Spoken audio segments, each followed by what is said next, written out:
Around the time that I was about 22 or 23, I was a paid professional stage actor. It was one of the most wonderful gigs I've ever had in my life, with the exception of one experience. The theater building itself was supposedly haunted. I, myself, by now, can sort of confirm that it is. Unless what happened to me was something else that I just straight up cannot ever explain for the rest of my days. To give backstory, the theater building I worked at was a library prior, around the 1920s through the 30s. However, when a young girl was assaulted and murdered and left in the middle of an aisle upstairs, without anybody noticing or hearing, the library was immediately shut down. It was a thing. A few decades went on, and then, around the 1960s, they turned the old library into a round stage theater with a catwalk up by the ceiling. Even before I was cast in the production, I'd already been aware that the theater was supposedly haunted. Of course, I was intrigued, but I knew better than to tempt spirits by taunting them or making fun of them. That's just bad juju. So I just sort of ignored the stories and the tall tales of the ghost. The stories were all the same, from the other actors who had worked in the theater building. It's a little girl, they'd all say. She doesn't like women, they'd all say. She has crushes on certain boys, they'd all say. That was the word on the street and in the building. Okay. Now, while being in this production, I had a fellow cast member who was just a bombshell of a woman. Gorgeous, intelligent, a dancer, everything that makes a woman wonderful. A Wonder Woman, if you will. She was almost technically a dwarf. She stood at a whopping 4'9". I don't like using words like tiny or small, but I mean, Jules stands at a whopping 4'9". She's short, you know? Never underestimate that, though. That girl can still kick your ass. Always be wary of tiny dancers, because they have the strength and discipline. Jules and I still talk to this day as friends. She told me once that she was in the women's dressing room, about 20 minutes before curtain. She was sitting down on a chair, combing her hair, looking at herself in the mirror after applying her makeup. And then there was a tug from her long hair that pulled her all the way down from out of her chair onto the floor. To this day, she swears she was the only person in the women's changing room. There was just no explanation for it. No explanation she can come up with. And she's smart and a no bullshitter. Jules is not a liar, and she does not tolerate fancy stories, so, of course, everyone, myself included, believed her. It was strange. Kodai was this really handsome man who was almost losing his mind because his props and costumes would just disappear out of thin air and were never anywhere to be found. He'd scream and yell before curtain, "I had my bench right here. I had my shoes over there. Why are they gone? I promise you I didn't move them." Yeah, he would say that every night before curtain. There was this kid, I forget his name, but he played the young boy in the show. And always he would say, every night during intermission, I'm standing backstage, waiting for my cue to walk on stage before the beginning of Act 2.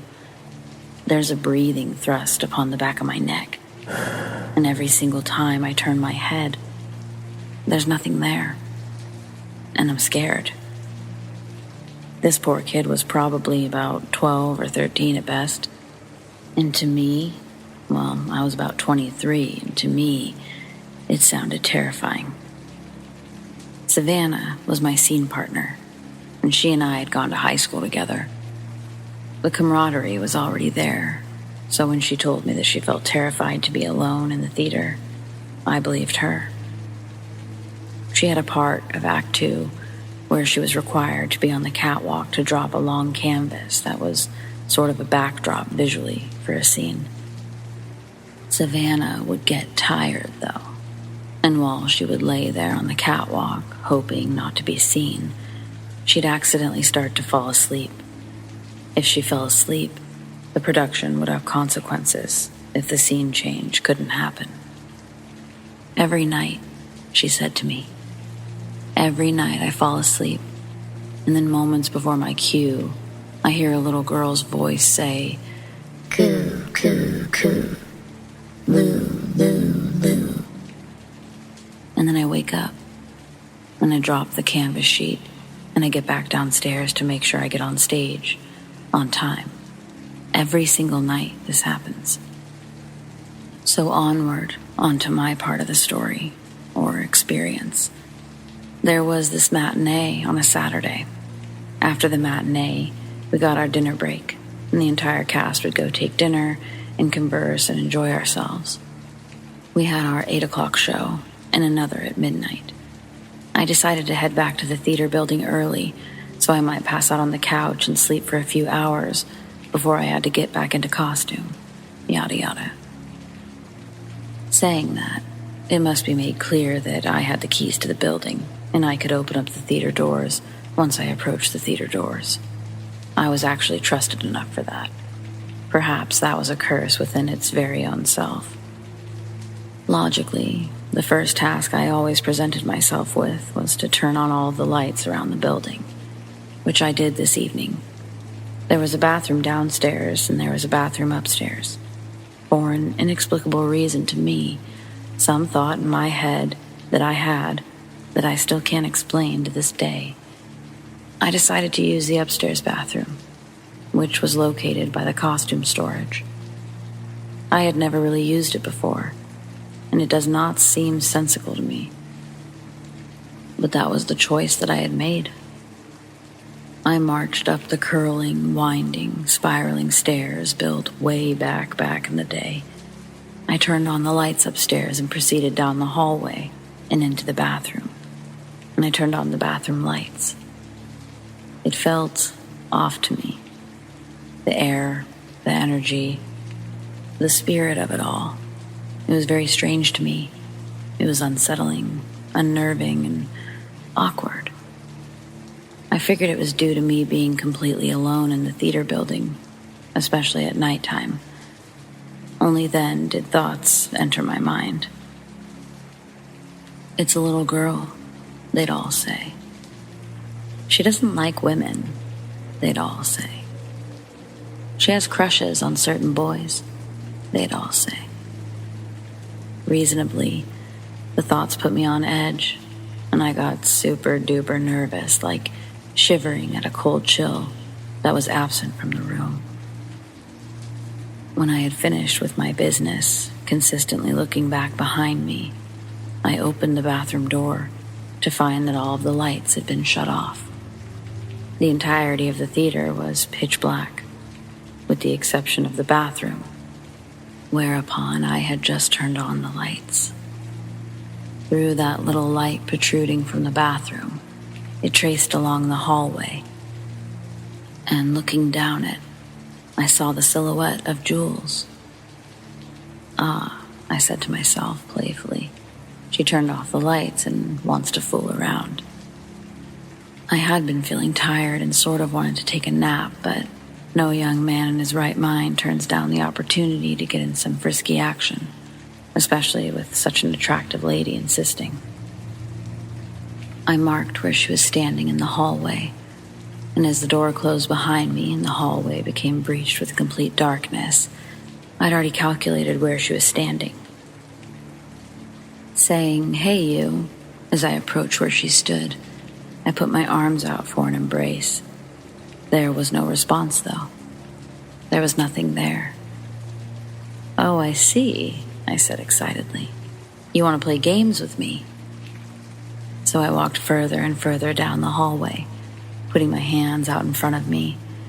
I realized I had made it to the costume storage. Racks and racks of old clothes and wardrobe and costumes.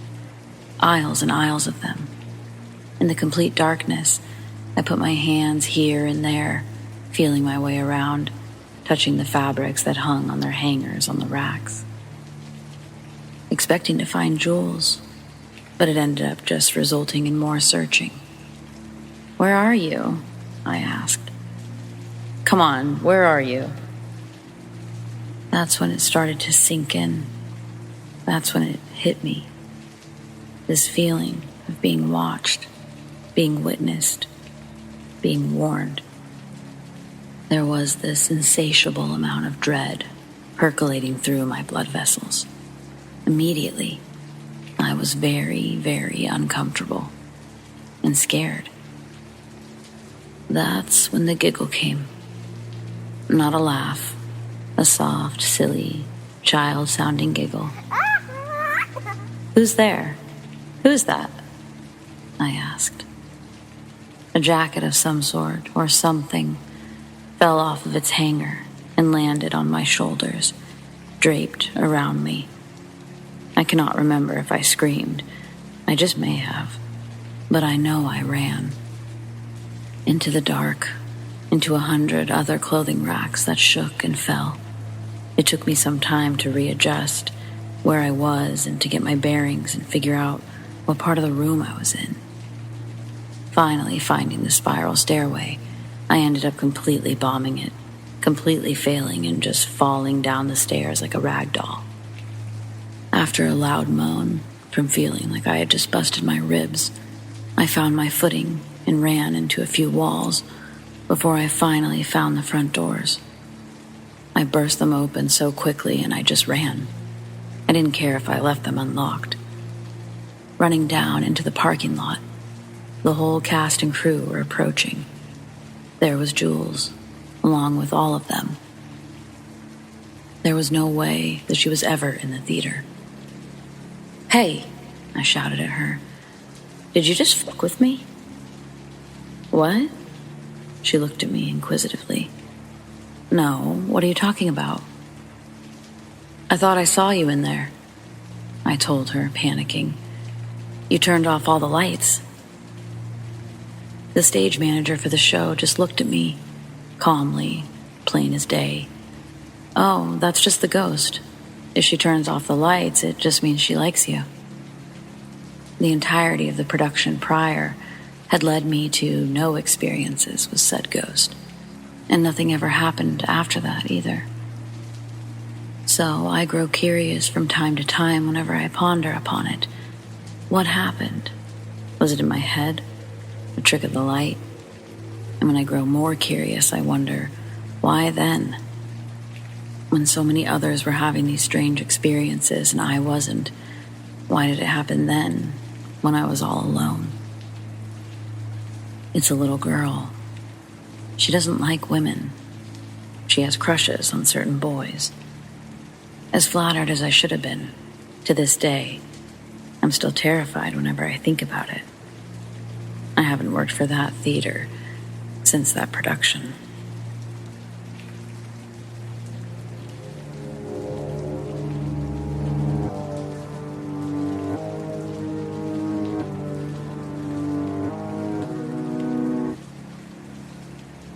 Help me rationally process something that just occurred. Like I literally hopped into my car, locked the doors, and started typing this. About 10 minutes ago, I began this walk to my car. Right now, it's almost 4 a.m. It's a quiet, empty street. I'm making my way down the sidewalk when this woman rushes up behind me and clutches my arm. I'm like, what the fuck? And I try to pull away, but she squeezes my arm to keep me from separating and matches my walking pace. Her hands are freezing, and she's holding on to me like I was a prom date.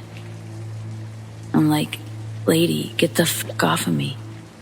But she grabs me closer and whispers, please, just walk. She sounded scared. This put me on high alert, and I continued walking with her, while also trying to look around to see if anyone else was out here. I ask if she's being followed, but she doesn't respond. No, she doesn't even look up at me. We do this for about 2 more blocks, and then she just lets go of me and hits a dead sprint down the road. I'm like, holy shit, what's going on? Then I hear footsteps running behind me. I look over my shoulder, and I see someone's coming up fast. So I spin around, swinging a haymaker, thinking I'm about to get jumped. But nobody's there. I turn back around, and the girls disappeared too. Gone. Nowhere to be found. I'm now alone again, and scared beyond belief. I then proceed to uncontrollably yelp and jump run all the way back to my car. What just happened?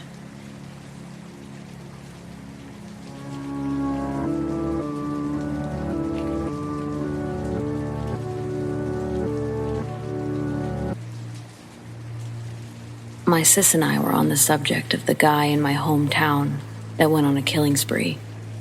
She brought up this story that I told when it happened. About 8 years ago, I stayed downtown. Back then, if you remember, Craigslist had a personal section. I never really dabbled in that, but being curious, I eventually did. So I made an ad, nothing spectacular, and waited. Not much went down. Just some scammers and bots, married people, etc. I got this one message from a young woman telling me how I sound interesting and they'd love to get to know me more. We exchanged pics. She exchanged an older pic, but she looked pretty cute in it. Had a bright smile, big blue eyes. She was nice, I just wasn't feeling her like that. She was 18 and I was 24 at the time, but also she was 7 months pregnant. We enjoyed conversations for a few days and decided to link up. She didn't stay far from me. She stayed more on the northeast side, just on the edge of downtown. This day, there was a festival going on. I asked if she wanted to go, but she couldn't because her legs were tired and kind of sore. So I agreed to meet her at her place. She stayed in a northern slum. Not ghetto, but slum. The house was big, but also, you could tell off the bat that it was used as an apartment. Wasn't an appealing house, but there weren't many other appealing ones either. When I told her I'm outside, I see her come on the front porch. She was a small thing, all of 5 feet tall, white with dark hair. Couldn't be no more than 90, 110 pounds, and that was because of the pregnancy. Her baby bump was very noticeable. She had a small chocolate Labrador puppy with her. They both were happy to see me. When I got close to her, I was surprised. She didn't have the same bright smile I saw in her pics. Her teeth were gray and her face looked like someone who was on heavy drugs. Her eyes still had light to them, but overall, she looked like a tired human being, and not in the fatigued sense. I gave her a hug. Made sure to watch my strength. We went into the place. There wasn't nothing sketchy about it. It stunk, like animals and weed. We went upstairs and I saw a black couple up there. They shut their door and it seemed like they were arguing. All the rooms upstairs seemed small, and the ceilings were slanted. Her room was fitted pretty nice. She was a smoker. I smelled the ashtray stench. We decided to watch Pineapple Express. This was my first time seeing that movie. She complained about her legs a lot. I saw some swelling on them, so I gave her a leg rub. I used her body lotion. She loved it a lot, appreciated it big time. We talked, and it was getting late. I wanted to head out downtown to catch the heat of the festivities. She looked like she enjoyed my company a lot, and as we were waving goodbye, for some reason I just said to myself, man, that chick seems troubled. I thought of burning sage when I got home. Like 2 days later, she hit me up saying that her ex-boyfriend got kicked out of his place and he needed somewhere to stay. So me and her hanging out couldn't happen again. Which I didn't care. I just told her I understood and to make sure that she's safe. I left for Chicago to spend time with my family. I came back a week later, and after getting my hair twisted, I saw a realty sign with her last name on it when I was out for a walk. She had a unique last name. I decided to check on her. I sent her an email. No response. About 5 minutes later, I opened up Facebook, and as I scrolled, I stopped immediately because I saw the very picture that she'd sent me. I'm like, why the hell is that pic on here? Well, I clicked a link saying there was a triple homicide.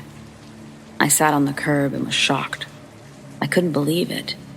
I read the details and was just shocked. She met a guy on Craigslist for sex. Supposedly, her boyfriend met him too, because he killed the ex-boyfriend and decapitated him. Left his body at a park that I was familiar with. He took her and held her captive in his basement. He tortured her for a week. What made me so pissed was that he went to a sports bar down the street from me and told the bartenders how he had someone locked up in his basement right now.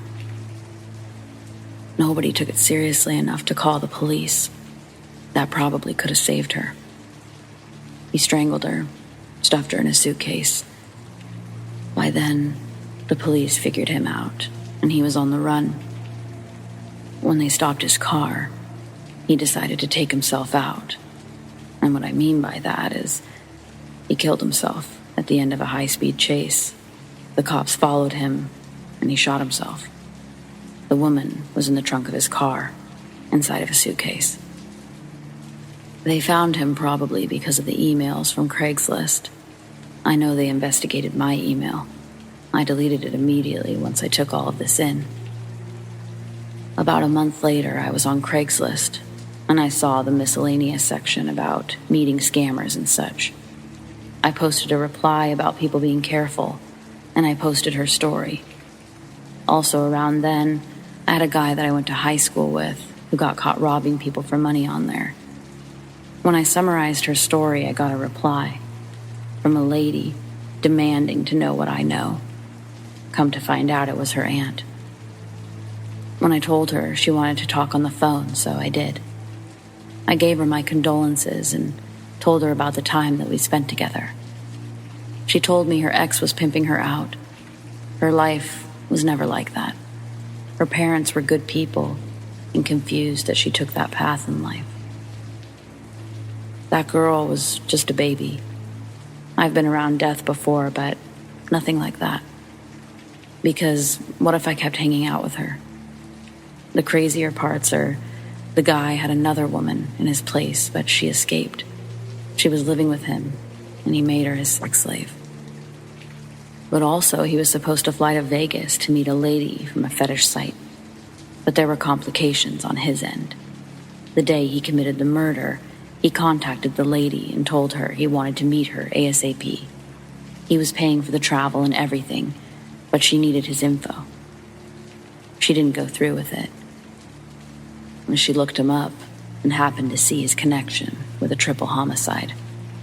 What's even more dark is that they didn't find her ex-boyfriend's head at the park, just his body. They found his head north of the city in 2019, like 25 miles away from his dead body. Why did he take the head? What did he do? Why travel with it like that? The awkward thing is that there was a lady who lived with me a year after that. Things were complicated and I had to kick her out. She moved into the exact room that chick was in. I know because I had to come over to give her some stuff that she left. This is also the girl that played a major part in my sister and her ex-boyfriend breaking up for good. People do come into your life for a reason, I suppose.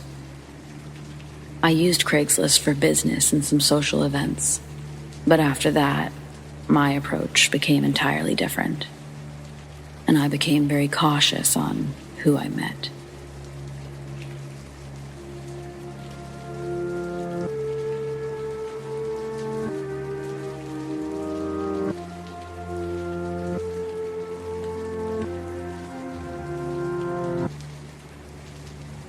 When I was in kindergarten, my grandpa died.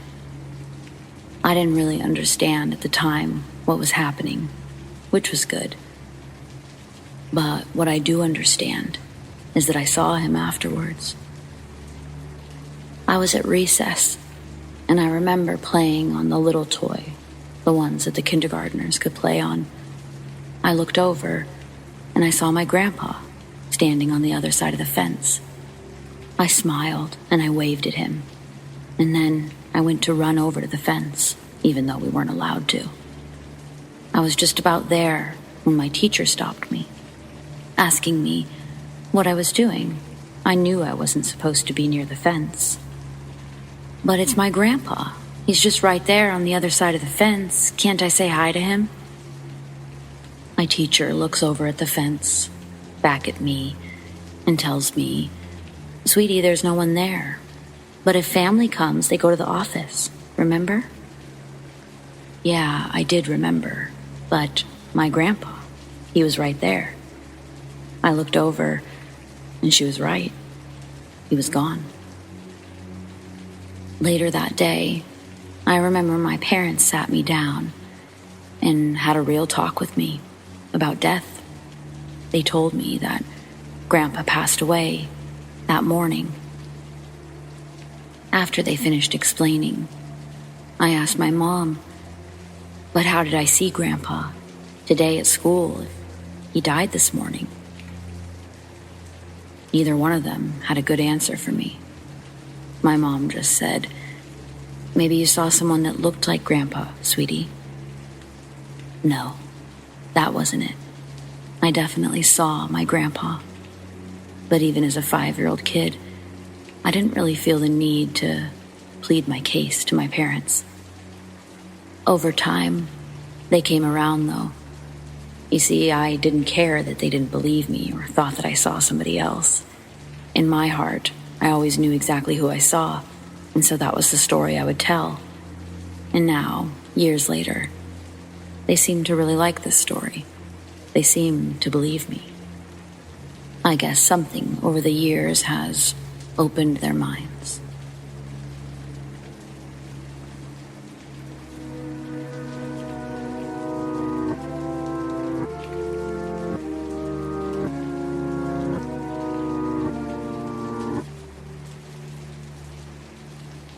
It was around mid-May 2008. There was this apartment that I lived in with my ex-fiancé for about a year. I moved in rather quickly with her because when I first met her, she told me that she had so much trouble sleeping alone in her room. And even in a house with 3 other roommates, still, there was always such a feeling of dread whenever night fell. When I first visited her apartment and her roommates, everything on the surface level was quite happy. Everybody was friendly and jovial and welcoming. It wasn't until it got dark outside that they'd all start to get anxious. Patrick would dodge his eyes about the room as if he was seeing something out of the corner of his eye. Melanie would be looking up at the ceiling as if she'd heard an unfamiliar noise clamoring about upstairs. Eventually, somewhere into the night, Cassidy would say something like, "It's here." I never bothered to ask what they were doing or talking about when these things would transpire. I figured it was some sort of house joke of which I was not included. Move-in day was when I started to grasp what was going on. My ex and I were fixing to get to bed when she told me, "Go to the bathroom now, before you fall asleep." "All right, Mom," I joked. "Seriously," she said as she opened her bedroom door and peered down the hallway. "You do not want to walk down that hallway in the middle of the night." I went to the bathroom and finished my business, and for the first time, I got creeped out. I couldn't quite tell, but it seemed almost as if I just knew there was somebody outside the door. Upon watching the bathroom light streak down the hallway after opening the bathroom door, I saw no trace of a person. I turned off the lights and walked down the hallway towards my ex's bedroom. It was eerie. It felt like I was a strange victim of voyeurism. Your hallway is creepy. I jumped into the bed, clinging my arms around my girlfriend, feigning fear. "Protect me, please." "Don't joke." She got up and locked the door and gave me the most serious stare and said, "You'll see. You'll see. I didn't fall asleep immediately. From what I recall, I sort of drifted in and out of sleep. Regardless, I remember somebody walking back and forth through the hallway and up and down the stairs. It happened to be quite irritating. That morning after, my ex and I went out to get breakfast burritos.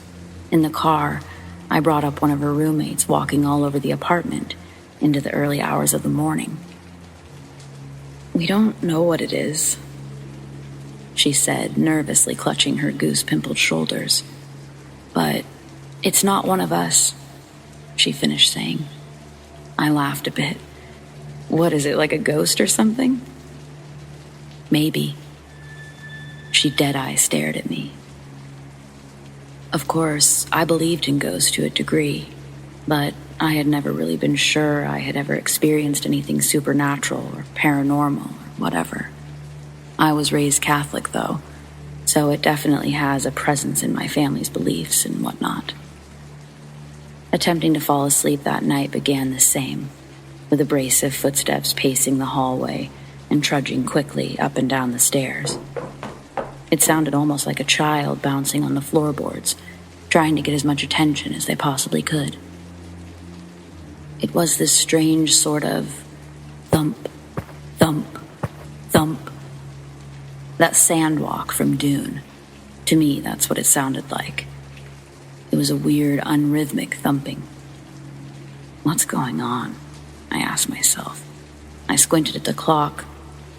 It was 2:30, and the sounds would never cease. I bounced out of bed, put my ear to the door, and just when the stepping was crossing my ex's door, I quickly opened it, hoping to catch whoever it was. But there was nothing. I peered out into the hallway and I saw nobody, or it seemed like there was nobody. After a few moments, though, I could tell that there was indeed somebody standing at the very end of the hallway by the bathroom. Shadowed, and not quite shaped right. It was almost as if they were blurry, or as if they had no solid line or definition. It could almost be considered just a black splotch in the corner, perhaps a trick of the light, the way the moon lights the hallway through the windows or something. I shrugged it off and said to myself, well, that's friggin' weird. After that experience, of course, I just had to jazz up my new roommates and eventually ask the question. So, guys, what's up with that hallway upstairs? It's not as if they looked at me as if I was legitimately insane, but rather they looked at me as if I was insane for asking an insane question that held such an easy answer. Eventually, I'd find that perhaps the answer was crazier than the question. When the shadow man sees you in the hallway, Melanie began to say, clutching onto the couch pillow, he just lingers there by our bathroom, and as soon as you leave your room and go into the hallway, he approaches you. Cassidy added with an interruption of, and it gets really cold, and it just feels like death. I found it sort of odd how Melanie referred to the splotch in the hallway as the shadow man, and then referred to the figure as he twice after that. She had given it a gender, an identity, a step away from a personality. After that, Cassidy referred to the figure as it instead of he.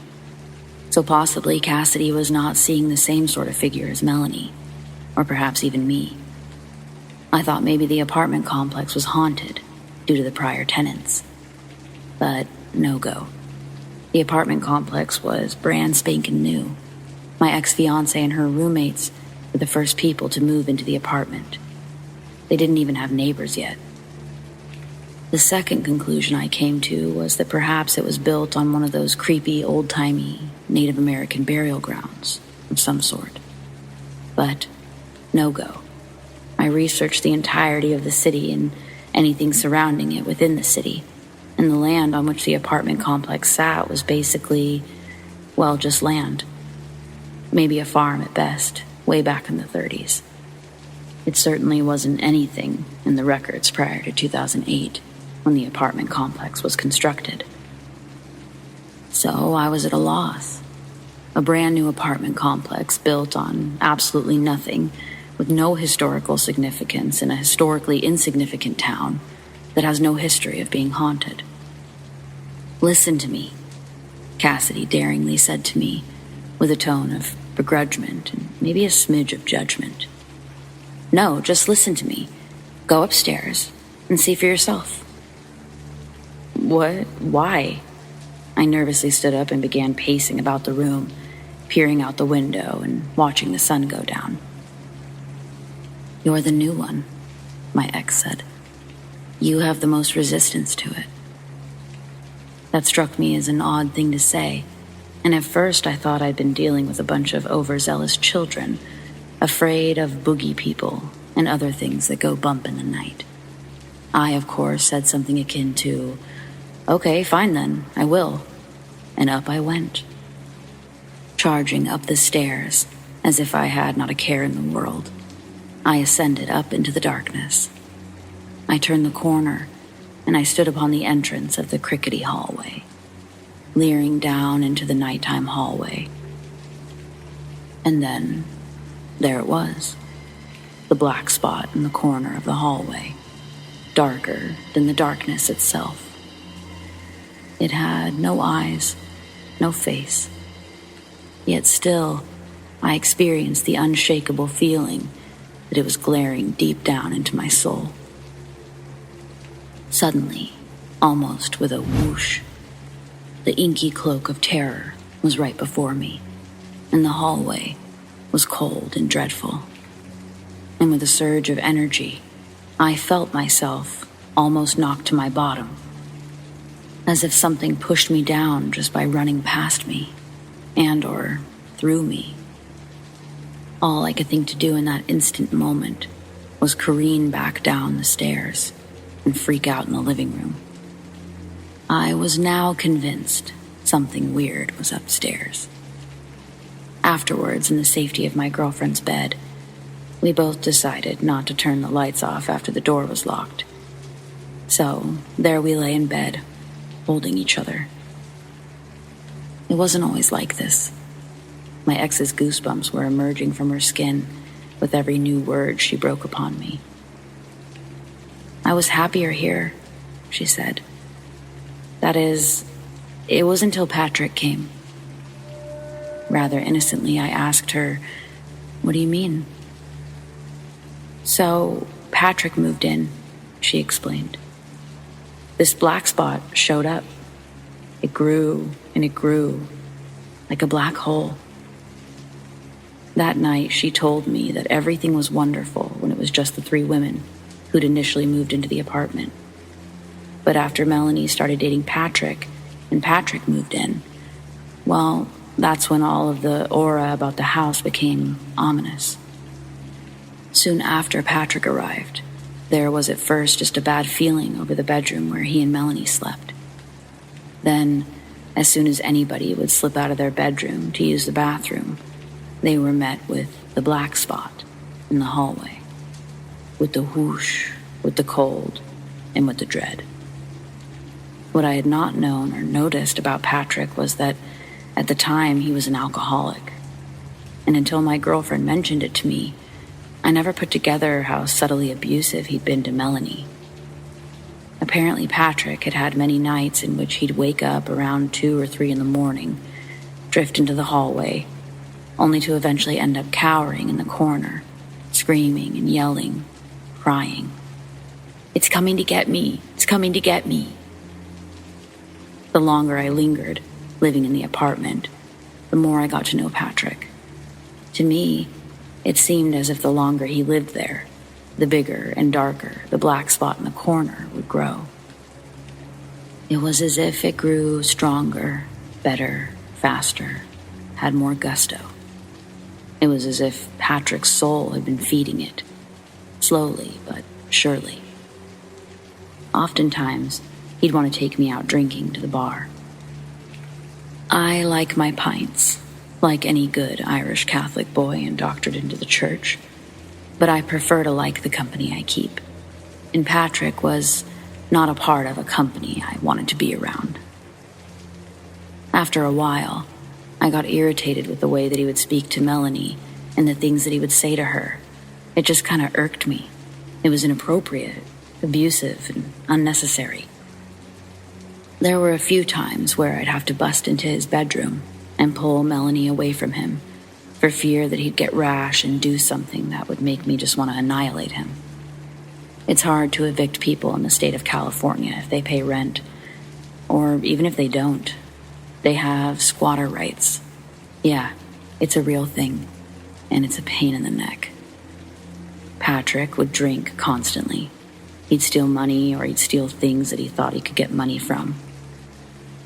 I caught him a few times, and those few times were awkward and sort of antagonizing. I don't like getting aggro on people, but I don't tolerate abuse, manipulation, and thievery. Consistently, he'd always say, "It's the black spot, making me do it."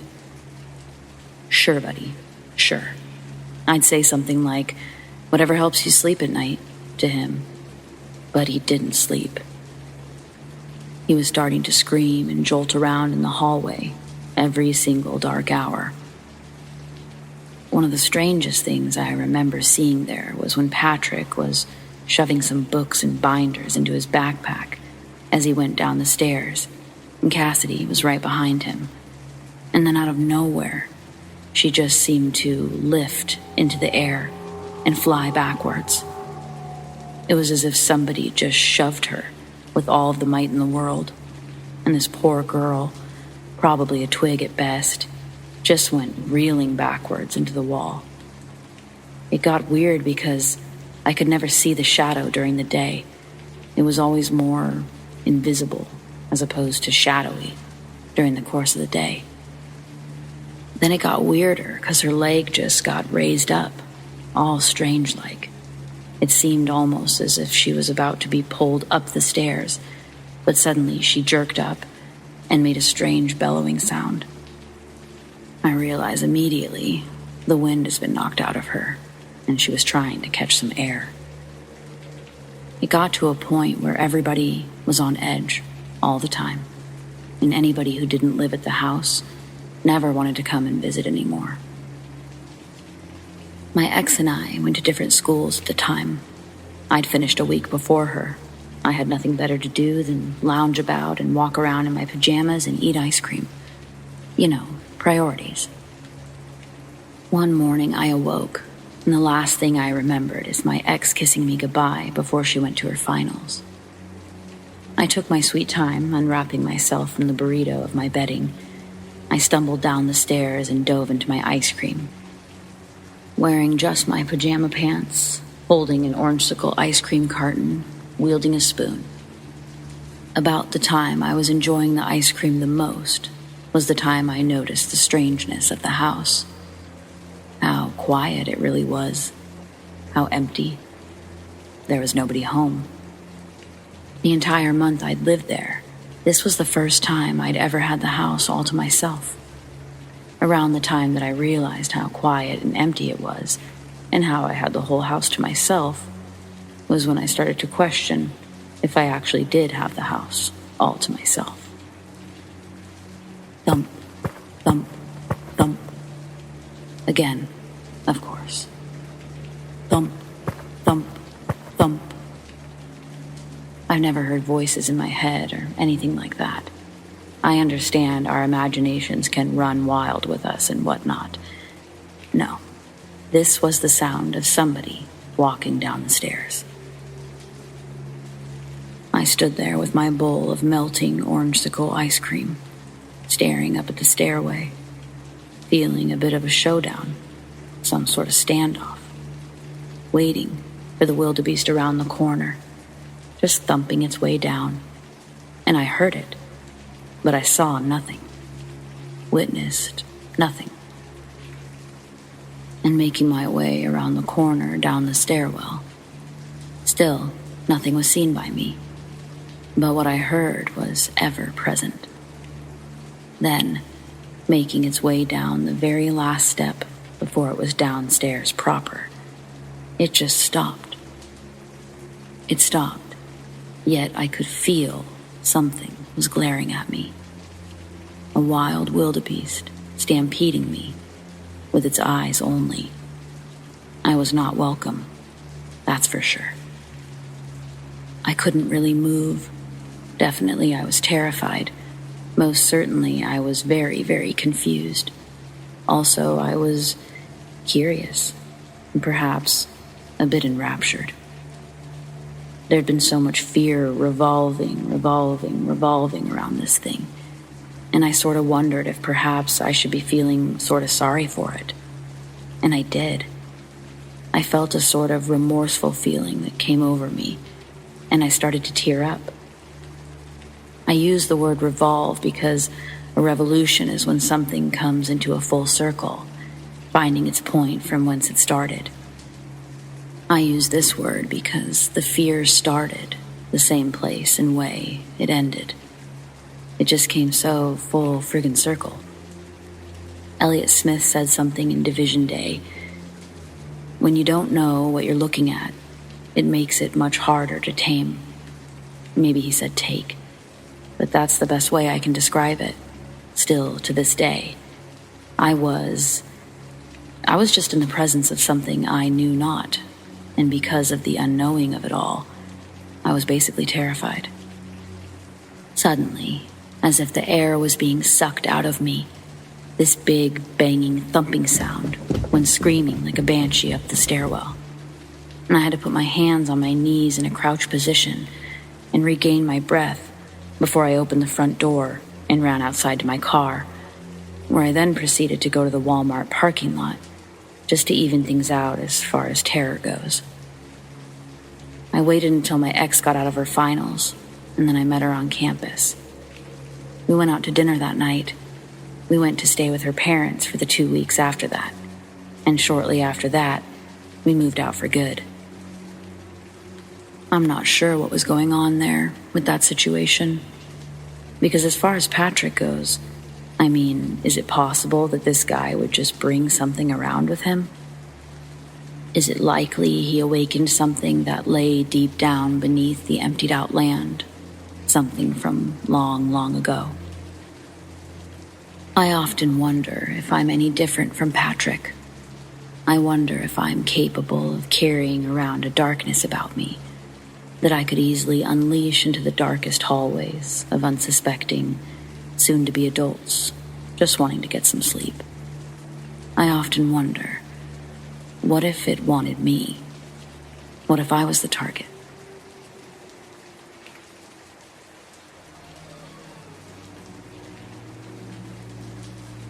You had a story on here, one of your older episodes, but I only just heard it recently. The way the person described feeling, I felt that. What they heard. I mean, I wouldn't have believed it 2 years ago, or I'll say I would have been skeptical. But when I heard their story, it instantly sparked something for me. Legit, I've decided to put it out of my mind, at least a majority of the days. In the beginning, it was so I could simply manage existing. I mean, this was just after the peak of quarantine in 2020. Now it's easier to talk about because I've had a lot of talk therapy. And well, let me just go on with the story. So like I said, my city was under a rather intense quarantine period at this time. Ours started closer to April 2020. It was June, and I was forced to live alone for a while. My roommate at the time had been visiting her parents. Once she got there, her father was sick and she opted to stay away for a couple of weeks to be with him. Where we lived, some could consider it the rougher part of town. It was the part that didn't have many churches, but plenty of motels and lots of dilapidated buildings.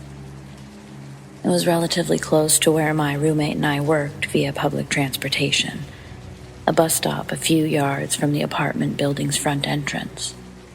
We rarely had to walk the area alone or at night. Also, when we were signing the lease, I decided that being on the second floor made me feel better, until of course it didn't. So it's a Monday. I'm one of 2 store managers at a local large grocery chain. My store will be shutting down in 6 weeks, but I don't know that at this point in the story. Either way, I have to go to work.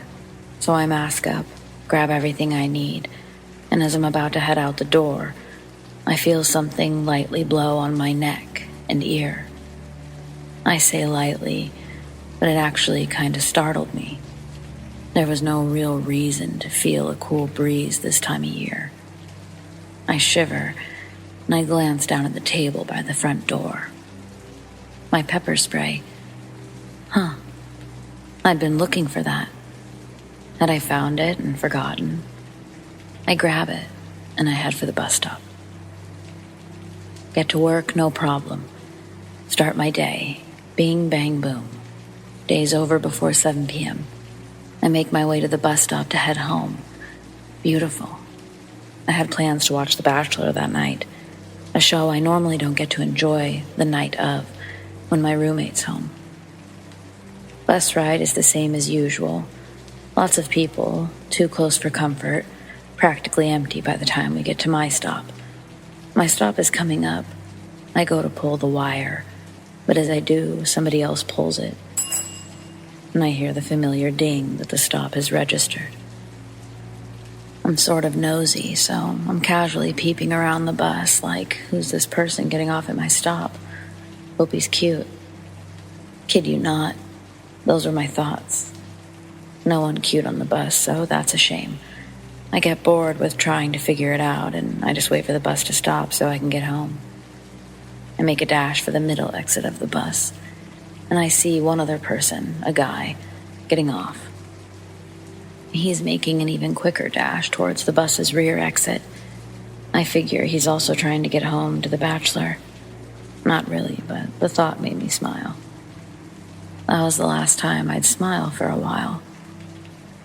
Once off the bus, I note that the streets were relatively empty. Only a couple walking in the opposite direction on the other side of the street. There's no sign of the man I just saw get off the bus. I thought that was sort of strange. My apartment building is the first real building you can walk into on this street. The stop is practically for our apartment block. He didn't have enough time to get in, did he? I was battling with myself in that moment, saying that any other day would I even notice this? Why do I care?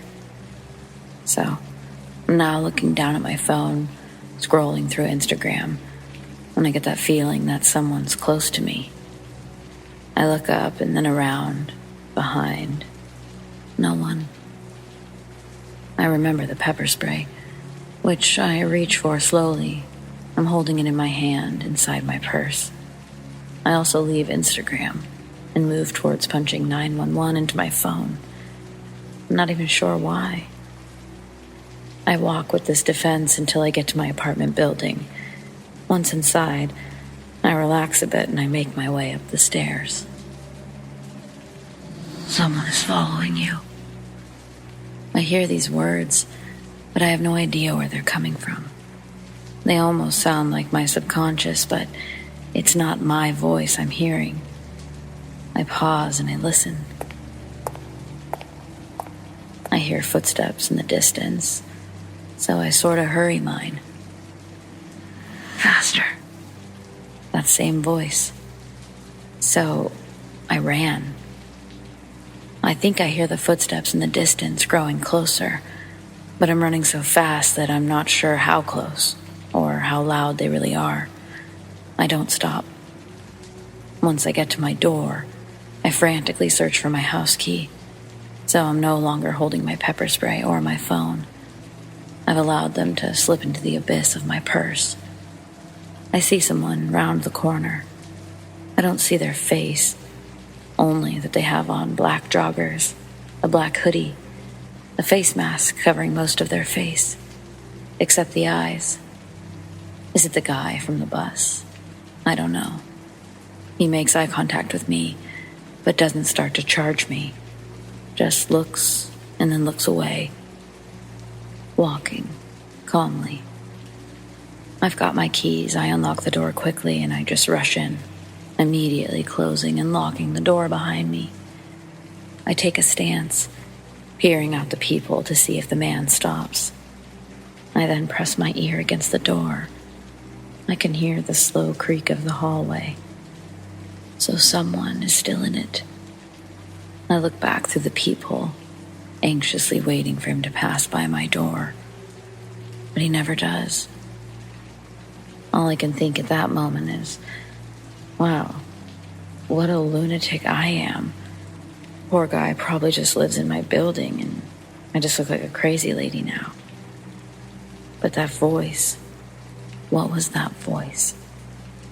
Why did I have some weird telepathic warning if it was just nothing? Oh my God, he's probably waiting for me to leave the apartment. So now I'm paranoid, but I don't still hear the voice. So no more warnings. Perhaps I escaped the danger. I decide to try to move on, to watch my show. For context, at night, when I'm ready to settle down and watch stuff, I usually do this with all the lights off because I like to keep the window open without worrying about others outside being able to see in somehow. We don't have AC in the apartment, so it's pretty common that people keep their windows open or their back door slightly ajar. We didn't have one of those do-it-yourself AC units, so we just kept a fan running near the balcony, which I would usually crack about halfway. We had these small balconies that were more for show than anything else. You couldn't really put any sort of furniture on there, or have more than one person out there at a time. From the outside, they looked like little fancy balconies. Look. What is this voice? And what am I supposed to be looking at? I freeze. Not that I was moving much anyways, but I mute the TV and I sat in stillness, slowly looking around the apartment, not sure what I'm expecting to find, if anything. Then I see him. A man wearing black joggers, a black hoodie, and a face mask covering most of his face. But I can see his eyes, and this time, they keep looking at me, even as he braces himself over the railing of the small for-show balcony. He's staring right at me. Your purse. I grab my purse immediately. I'm just doing what the voice tells me to do at this point. I dump the contents out of the bag. I can see that the man has a backpack with him, and horrible thoughts race through my mind, and I make a run for the balcony door. Phone in one hand, pepper spray in the other. Should I have run out the front door instead? Probably. But here I was, charging this man. I can see as I'm approaching that he's already got one foot inside the door, so I lunge forward, throwing my entire body weight into the door. It slams his foot. He screams but doesn't move. Instead, he slides his arm in, trying to whack me upside the head or something. So in this completely jangled position on the floor, I just reach up with my left hand and I start spraying, just pressing down on this button, one I've never actually had to press, with all of the force in the world. Just when I think I'm going to empty this entire canister on this man, his foot gives and the door slams. In a flash, and without moving my body weight, I reach up and lock the door. Now, I dial 911, stand up and face the guy. He's in wild pain, grabbing his face and frantically trying to reach around for anything that will provide relief. I tell the 911 dispatcher my address first. Then I go into detail about how there's a man frantically trying to break into my apartment. I told her I'm pretty sure he followed me home. She asks if there's a neighbor I can stay with until the police get there. I tell her no, that this could very well be a neighbor. A horrible sound ricochets through my apartment. He's throwing himself into my back door, I explain to the woman. Officers are just a few minutes away. Can you lock yourself in any other room in the apartment? She tells me I should try to put distance between myself and this man. She's right, but my only other option is the bathroom. Do I lock myself in there? Huge crashing sound.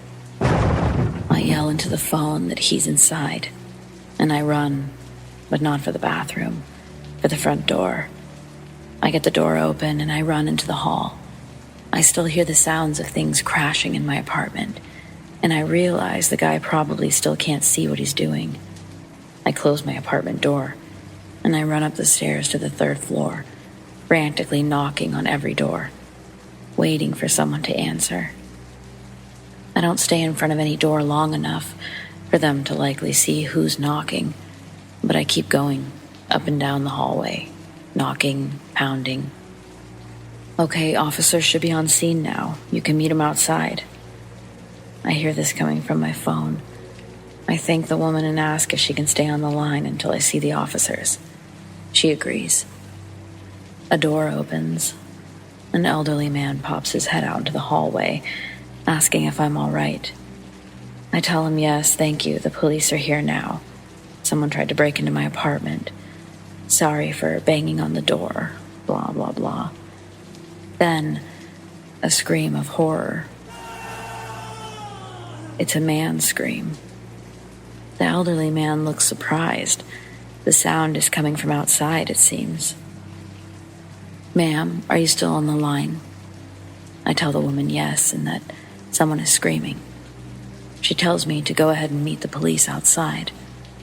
I thank her, and I disconnect the call.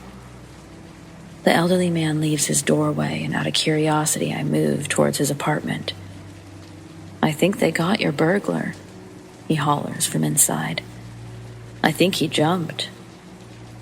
I immediately leave the doorway, run down the stairs, and I see police outside my door, inside my apartment, and near my balcony. They immediately start asking me questions. What's your name? Are you hurt? Do you know this man? But I'm asking them questions too. Where is the man? Did he jump? Did you catch him? What was in his backpack? I had this fantasy, I guess, that they would answer all of my questions right away. But no, they didn't give me his name. They didn't even tell me if he'd jumped. I figured that out 3 days later when a neighbor confirmed they'd seen the man make the jump, practically into police arms. But he landed bad. Looked like he got hurt, they said. Good. I'm sorry, but yeah, bad things happen to good people all the time. It's about time that something bad happens to someone bad. So back to my fantasy. The police will follow up with me every day, check on me. At the very least, they'll want me to go over my statement again. Crickets. Almost 10 days goes by without a single word from the police. I called them at least 10 times, once a day at that point. I'd managed to get the back door replaced, new locks, the works. I was quite literally only waiting to hear if this maniac was still on the street. Finally, day 14, the day my roommate was scheduled to come back to the apartment, 2 officers knock on my door. They remind me why they're there, as if I need the reminder. I let them in and they ask if I've had any other issues. You did catch the guy, right? They tell me they caught the guy jumping from my balcony and that guy was in the hospital. Again, good. The next 6 to 8 months were very rough. The landlord of our building decided to press charges in addition to my charges, so the case became a whole thing. That part is relatively boring and unjust. He was eventually charged with burglary in the 1st degree, which I was told was a good thing, that he would get a lot more time for that because it was a felony. Except he didn't. He was given the literal minimum sentence of 6 years. And I know for a fact he was released after serving just a fraction of that. Also, anyone who thinks that you can just get a payday when someone is ordered to pay restitution, yeah, no. It's far more complicated than that. And other than me not having to pay for my lawyer, I've seen $0 and likely never will. Meanwhile, I've put out plenty of money. Someone once said to me that I should just be happy that he didn't touch me. And to that I say, I am happy about that, of course. But I'm still fucking pissed, too. 3 years, burglary. The guy was absolutely not looking to steal anything. Not to mention, he didn't take anything. Such a fucked situation. Now, this guy is likely out there, playing predator to another woman. Makes me sick. And though I seem lucky in this situation, it's amazing how even after being victimized, minding your own business, you continue to be the one to pay for it all. The time and energy that this man has sucked away from me. And he's served what? Maybe 2 years. Anyways, thanks for listening to my story. But honestly, I'd love to know more about this voice I heard. The one that people from other stories have referred to. What was that? Because that shit was 100% real. And likely saved me entirely, if not a little bit. Even my therapist can't answer that one.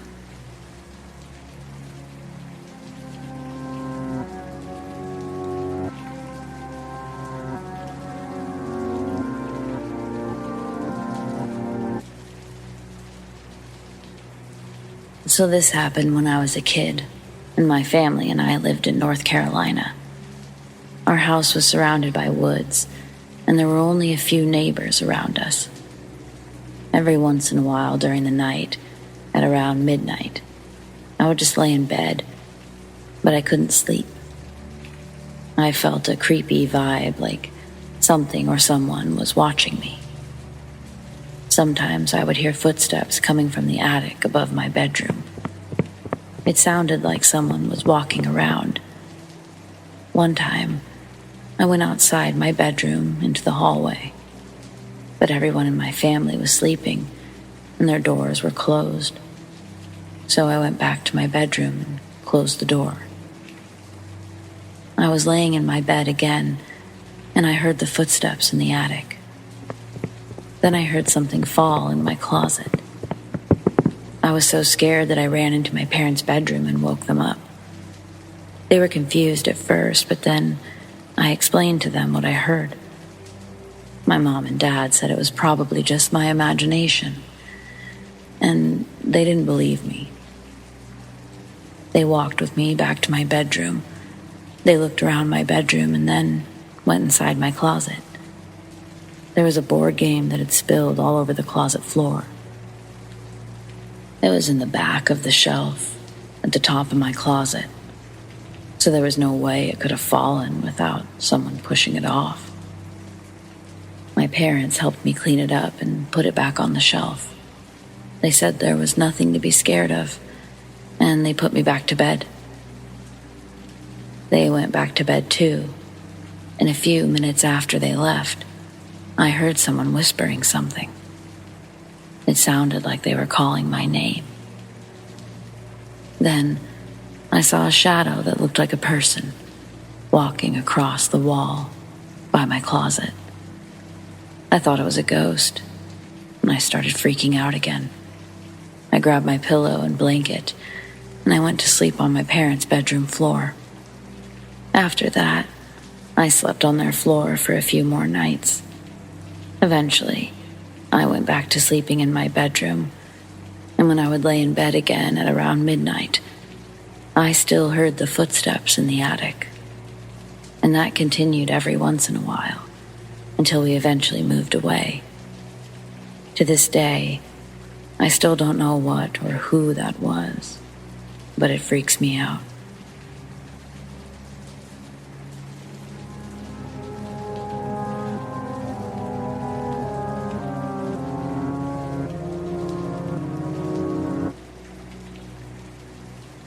So this happened April 4th, 2022. My friend and I were on our way back to Kentucky from Columbus, Ohio, after a Matt Maltese concert. We got about 20 miles out from the venue, and we both decided to stop and grab a snack, as well as use the bathroom. We did our business, got our snacks, and hopped back in the car and ate. I looked at the GPS and realized it changed our route from the interstate to down some highway. I didn't really question it much because it was already 12 a.m. We were tired and just wanted to go home. We start making our way down the highway when I realize there's literally nothing. No other buildings, no lights along the road.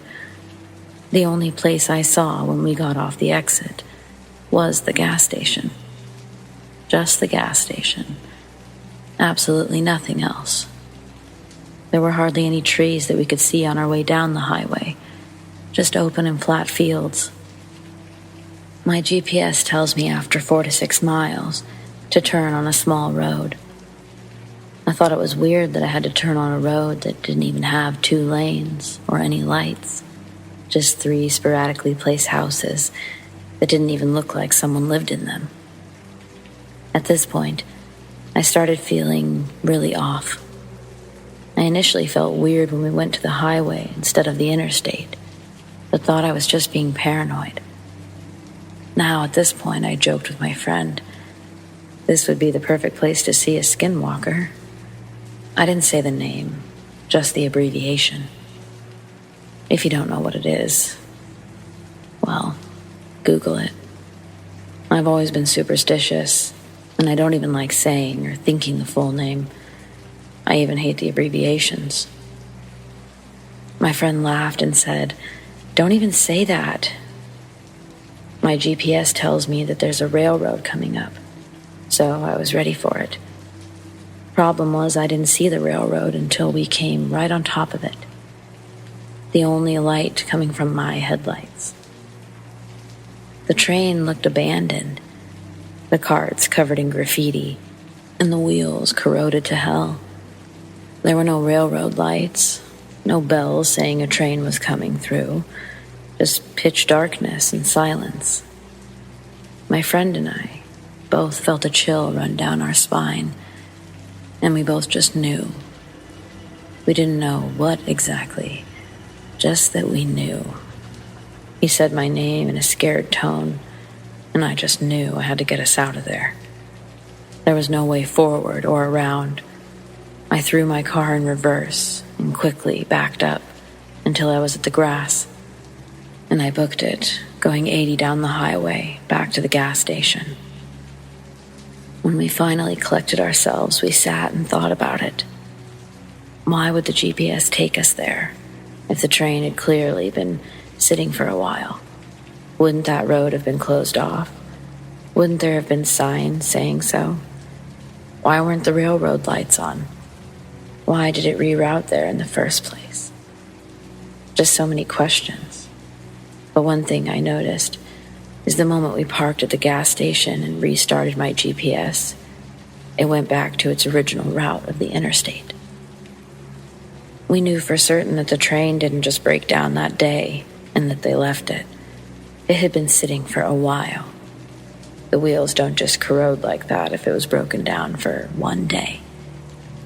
The biggest issue I have with the situation is that it felt so fake, and yet it was real. It didn't feel real from the moment we left the gas station to the moment that we came back to the gas station. It felt like I was just there, floating and watching. It didn't feel real.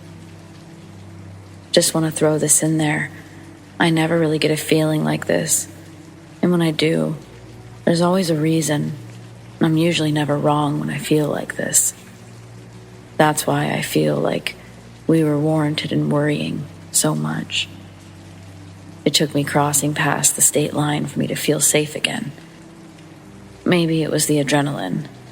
Maybe we freaked out over nothing. Maybe we were reading into it too much, but I know how I felt, and I know the feeling in my gut was horrible. Thoughts?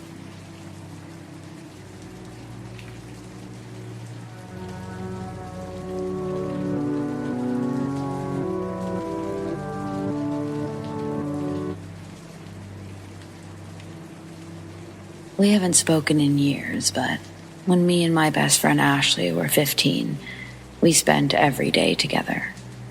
I was friends with her older sister, Kelly, too, who was around 17 at the time, and the only other person who lived with them was their dad. Me and Ashley both did online school, so I stayed at her house for weeks on end. Her boyfriend, Brady, lived in the same cul-de-sac as her and came over almost every day. So naturally, all three of us were pretty close. We had a fairly large group consisting of our female friends and his male friends. Her dad went out of town for a weekend, so we decided to all chip in on alcohol and have everyone over. The last person to show up was one of Brady's friends, and he brought two girls who weren't in the friend group with him. One of the girls brought out a Ouija board, so almost everyone followed her to Ashley's basement. None of us besides her really believed in that shit, so all but maybe 2 or 3 of us sat around it. When nothing happened, we started throwing insults at the board, trying to taunt ghosts and demons, but still, nothing happened, and we continued on with our night. By the end of the night, it was me and my friend Kara and our older friend Melissa sleeping in Ashley's room, and Kelly was in her room with one of her friends. Kelly and her friend were watching a movie, and everyone but me smoked some of Melissa's weed before we laid down in Ashley's room. Half asleep, we started hearing doors slamming from across the hall. We suspected Kelly and her friend until they FaceTimed us from their room, freaking out, doors still slamming in the background. Now that we were sure there was someone in the house, we told them to lock their door, and Melissa pushed a dresser in front of Ashley's door. We called Brady to come over and check the house, and at this point, the door slamming had moved down to the first floor. Everyone who was high, especially Ashley, was super paranoid and scared. Ashley was having a full-blown panic attack. Brady checked the house and found nobody. So we let him into Ashley's room to calm everybody down. He told us that it was probably the cat, which was in Ashley's room, but that he would stay with us for a little bit to make sure. I believed him until I got a Snapchat from him. Only 2 words, but they hadn't even crossed my mind. Ouija board. The conversation went on, and I was fairly confused as I didn't really remember much of the night, but basically what he told me was that he didn't want to freak out Ashley or the others, but that the girl from the party left the Ouija board in the basement because she believed that we all fucked up earlier when we messed around with it. Not wanting to scare my friends, I volunteered to do another sweep of the house with him before he left, as I was the least scared. Me and Brady left Ashley's room and made a beeline to her basement. Neither of us believed in this shit, but I had to know, and I guess so did he, because we sat next to each other and we put our fingers on the planchette. It flew across the board from Z to O to Z. We both had general knowledge of Zozo, and even though we didn't really know what was going on, we tried to move the planchette to say goodbye, but it resisted. Both of our hands flew off the planchette as it flew across the board. It paused for a moment before slowly moving to the last O. Brady grabbed it and swiped it across goodbye, and we sprinted up the stairs to the main level. When I got to the top of the second stairs, he yanked me back to the landing and grabbed me by my shoulders. I've seen Brady do a ton of crazy shit, and he'd had a lot of crazy stories, but I think this was the only time I'd ever seen him scared, and he looked fucking terrified. He just kept shaking my shoulders, asking me, "Were you fucking moving it?" And I said no, and I asked if he was, and he said no. We were so scared, but we agreed not to tell any of the others. They made us state our names before letting us back in the room, and they realized something was up with us, but We didn't tell them, and he went back to his house. I refused to sleep for a long time. I heard noises the whole time. Kelly texted me asking if I heard music. I did, but I told her to go to sleep. I fell asleep at some point, but I woke up with 3 large scratches on my forearm. Brady came over, and together, we told them everything. There was a music box in the unfurnished part of Ashley's basement. Ashley thought that we were pranking her, but Kelly believed us. I stayed with Kelly in her room for about a week after that. Brady FaceTimed us one night after Ashley had fallen asleep, saying he had a bad feeling. I got up to use the bathroom, and a door slammed. I bolted back to Kelly's room, and on FaceTime, we watched as an upside-down cross-cut formed on Brady's chest. If I hadn't watched it get larger and worse, literally carving itself into his skin, I would have never believed him. But I did. Weird shit happened all week. Her animals were being weird. The basement door was in various states of open that we never left it in. We burned sage in Kelly and Ashley's entire house, but when their dad came back, he refused to move his office into the basement like he said he would. Said it had a bad feeling. I haven't talked to Ashley, Brady, or Kelly in years, but I remember almost everything about this. It was my one and only experience where I cannot explain it. I don't know what it was. I don't know what happened. I haven't researched anything about Zozo because I'm too fucking scared.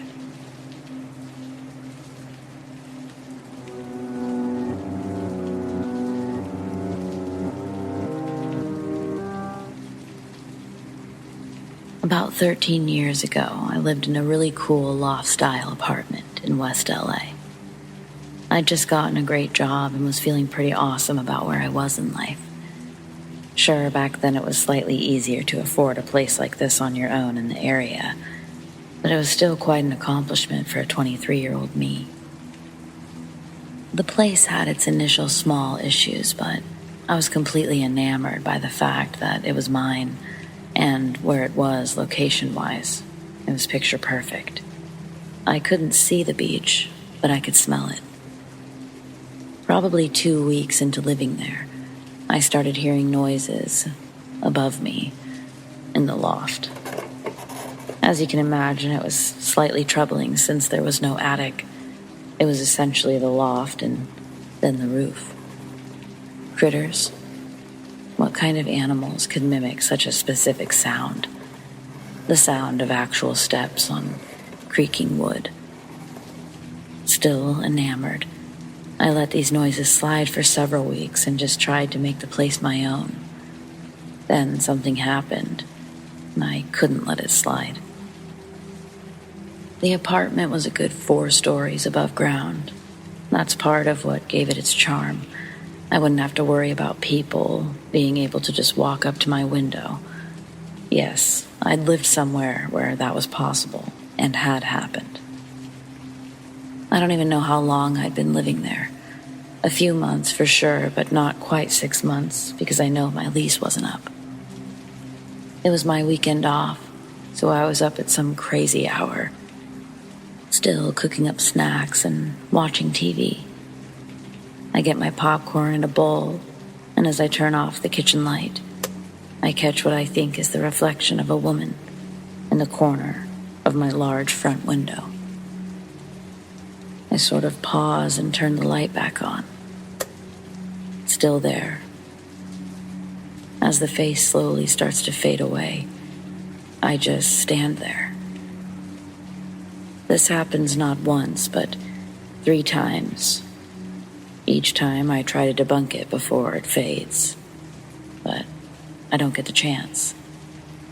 I figure it has to be coming from somewhere else because 3 times in one night is unreal.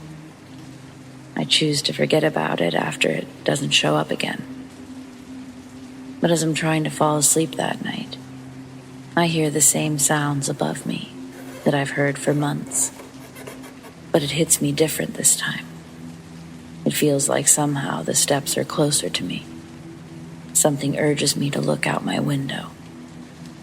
I both don't want to and want to at the same time. So I look, horrified. I see the same face, but this time it's in the top right corner, upside down, as though it's peeking down from the roof. I felt a sort of nauseating wave of anxiety. It washed over me. My skin felt hot. I couldn't bring myself to look away. A woman's pale face, almost bloated like she'd been submerged in water. And then the face slowly moves out of frame. It doesn't fade quite like the last time. I didn't sleep that night. I kept looking at the window, but she never appeared again. I would have dreams about her, though. The same pale, bloated face. She was soaking wet, and she never said a word. I just felt this overwhelming feeling that she was real. After that night, everything was really getting to me, and I knew I had to get out of there. I wasn't sleeping. The noises were getting louder. At least they felt that way. And it also felt like I wasn't alone. I hated the feeling. If this thing needed help, I guess I just wasn't the person for the job, because I broke my lease. It took some pleading and negotiating with my landlord, but in the end, it worked out. I got myself a much less haunted place. It wasn't as nice, but at least I was actually alone.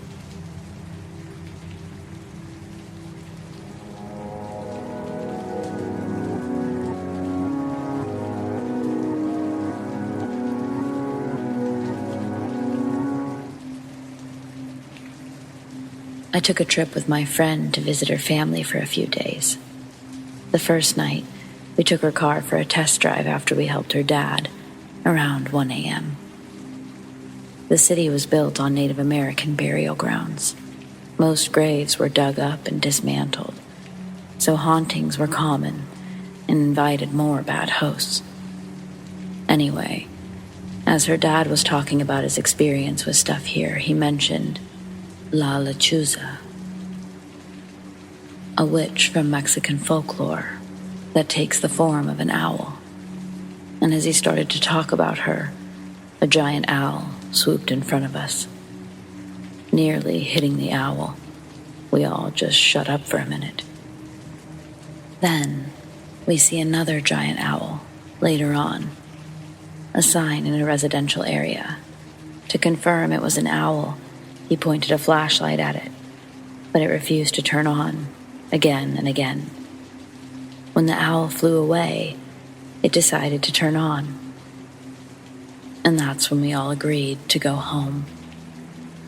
Later that night, I got high with my friend, and after a while, we go our separate ways. I'm in her brother's room playing Xbox, still pretty high. Her brothers leave to go downstairs. While I'm there alone in the dark, with the screen on, she's in the room next to me and texts me. "Hey, are you upstairs by any chance?" I say, "Yes, why?" Moments later, a black, transparent figure slowly walks in front of the TV, and with the blink of an eye, it's gone. I got scared, so I left to where my friend was. I thought, man, maybe I'm tripping. She told me she heard footsteps upstairs when her brothers were already downstairs. I wasn't walking. Later, everyone is in the room with us, having a good time. Then her youngest brother comes running upstairs, crying, all scared. He said he saw a black, transparent figure, face and all, trying to reach out towards him. coming from the downstairs garage. Her dad told us prior that the house had something that hadn't disturbed them like this, like it did tonight at all. I just didn't want to believe it. We all slept in the living room together after because 3 of us confirmed we saw and heard something. Crazy night. I still kept going over there, though.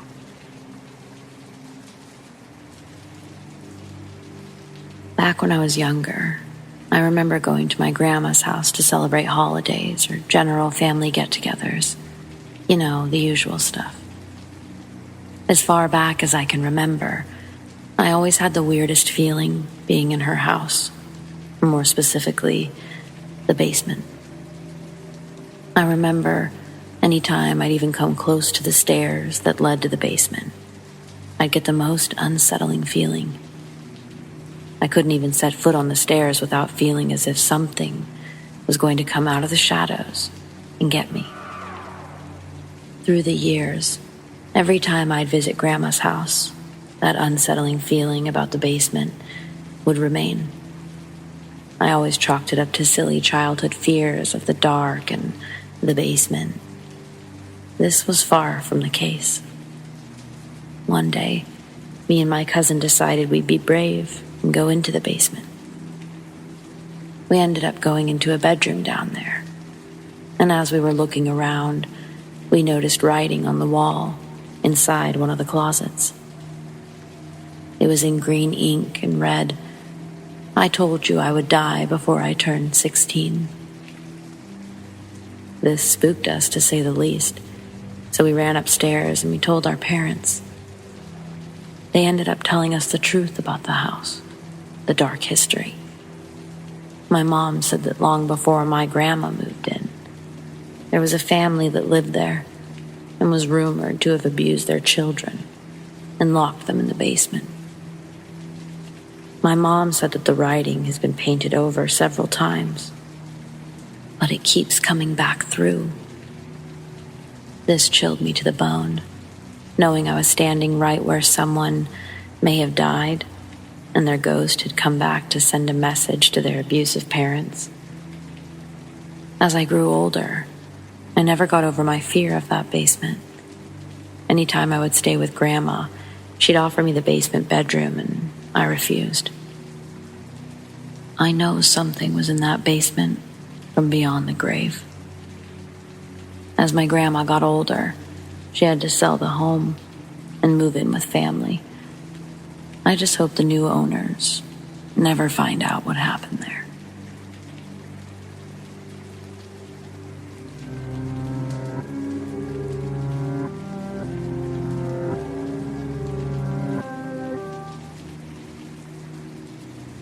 When I was 16, I lived in the Valley area of Los Angeles. This was many years ago. At this time, the best part of my week was Saturday nights, when I'd meet my friends at our beloved under-21 nightclub to dance the night away. The vast majority of the time, I'd have to get a ride there and back. I didn't have my own car until a couple of years later, when I was in college. But occasionally, a family friend would lend me his car. And on one of these Saturday nights, he did.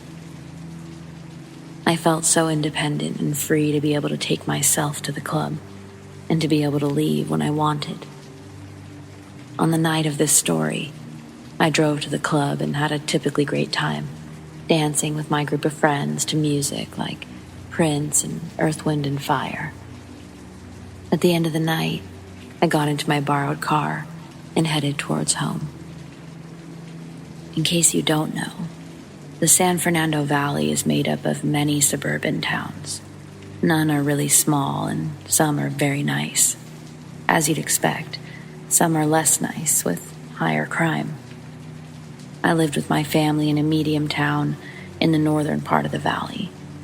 It was neither very nice nor very bad, with medium homes on mostly respectably, if not professionally, manicured lawns. And being the greater Los Angeles area, there were many differing routes that I could take to get home, whether freeways, highways, or city streets. It was after midnight at this time, but most routes that I could take would still be bustling on a Saturday night. I'd had my fill of loud music, laughter, and chattering voices, so I opted for the quieter route home. I took some busy streets, then veered into some quiet neighborhoods that would take me home. If I drove through some quiet house-lined streets, I'd get home a little faster, and I was tired. GPS hadn't been invented at this time, nor even cell phones, so I had to rely on maps or just knowing the chosen route. I'd heard bad things about a town called Pacoima, but I'd only been through it during the day, maybe once. Still, I knew how to get through to shave a few minutes off my time, and besides, being someone used to walking or taking buses, I felt blissfully perfectly safe now in a well-running car, gas in the tank. I was safer at this moment than at almost any other time. At least, that's what I believed. Still, I was a teenage girl, alone, after midnight, in an area I was unfamiliar with, and naive enough to think nothing bad could happen to me in a locked car. I entered a residential street in Pacoima, and I only had to go a couple of blocks to get to the next town, then to my own. As I slowly drove down a dark, quiet avenue of modest homes, there were streetlights illuminating the unknown. This also helped with my feeling of invincibility. As I smiled to myself at this, I started to notice a few people walking down the street towards me. At first, I didn't give it much notice. My left turn out of Pacoima was coming up, just ahead, anyway. But as they got closer, I very quickly realized it wasn't just a few people. It was a gang of approximately 12 to 15 men, and they weren't casually walking down the sidewalk. They were aggressively running down the middle of the street and right towards me. I suddenly had to slow to almost a stop so as not to hit anyone, and this is when they all got a real good look at me. Looks which turned instantly more excited and animated as they all realized I was just a young girl, alone. Many exchanged smiling glances between them, and others were whooping and whistling and calling out things to me. Smoothly, effortlessly, as if they'd rehearsed it ahead of time. Several of them stopped me completely by standing in front of my car, even putting hands on the hood, as others walked around to my driver and passenger doors and pulled at the handles to open the doors. I didn't always lock the doors when I drove, and cars didn't have an auto lock back then, but I was thanking God that I'd had the foresight to do so on this night. Of course, it all happened very fast, but in my shock and terror, it felt like slow motion. But so quickly adjusting my mind from carefree to possibly being abducted or worse by this large group of men. They had me trapped. I couldn't drive forward nor reverse, because at this time, the car was completely surrounded by men, and as a couple of guys picked up sticks or other objects to try to bust the windows, I knew I had to think clearly and act fast. I did the only thing I could think of. I started driving forward. Having blocked my car completely, I could see the surprise on their faces as they knew they had to move out of the way or risk being run over. I immediately decided that if they didn't move, I would run them over. All the men standing in front of the car jumped out of the way, and I sped up as I took the left turn out of Pacoima. I did make it home safely, but my heart didn't stop beating out of my chest for the rest of the night. Of course, I thought about it for a long time after as well. I felt proud of the way I'd handled the situation, but I just kept running through possibilities of what I could have done differently or what could have gone differently. What if they didn't get out of the way and I actually hit a couple people with the car? How would I have lived with myself? Should I have just sat in one place and honked the horn to hopefully wake people up in the homes around me? What if one of the men had pointed a gun at me? I'm very happy that it turned out the way that it did, but it could have turned out so much worse. I hope we'll all keep in mind that we're not quite invincible inside of a car, no matter how cozy the heated leather seats make us feel. Dark, quiet shortcuts are not a good idea, especially late at night. And always drive with your doors locked. So Pacoima gang that tried to grab and do who knows what with a teenage girl, driving alone one Saturday night. It's been a long time since then, and I'm very glad I didn't meet any of you ever again.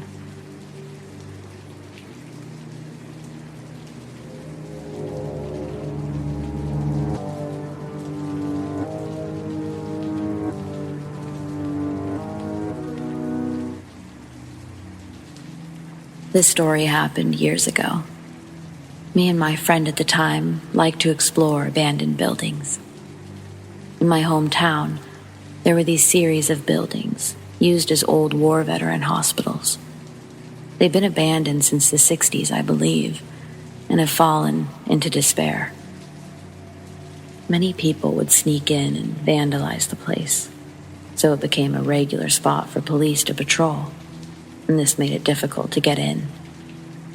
Anyways, me and my friend one night decided to try to get in. We ended up finding a broken window in the back of one of the buildings, and we climbed in. The place was pitch black, and we only had small flashlights. Walking down the long hallways, we could see broken glass everywhere, and just an immediate feeling like you were being watched or followed. There was a long hallway that we were going down with doors on either side, all the way down. At one point, we split up, and I went down the hall, and my friend went the other direction. As I was walking alone, I would flash my light into each of the rooms as I passed by. There were wheelchairs and hospital beds, and all manners of graffiti. At the last door in the hall, I turned and I looked into the room, and I swear on everything, there was a black figure, towering right in the doorway. I know what I saw, and I swear, it didn't have eyes. The eyes were just dark, sunken holes. I remember panicking. I just turned back and ran as fast as I could, yelling for my friend that we had to get out of there, and I told him something was in one of these rooms. We both ran out of there as fast as we could and never went back. I don't know what it is that I saw, but it was definitely scary, whatever it was.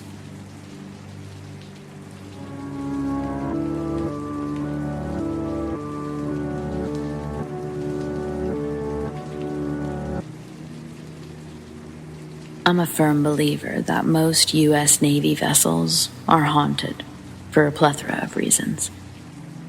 I've heard countless sailors share their own personal experiences on board different ships, so here's mine. I've been in the Navy for a little over a decade, and the majority of that career has been spent on the night shift. Well, one night, myself and 4 other fellow soldiers were working in the wee hours of the morning. Working hours were 7 p.m. to 7 a.m. We worked on the 7th deck in the engineering space.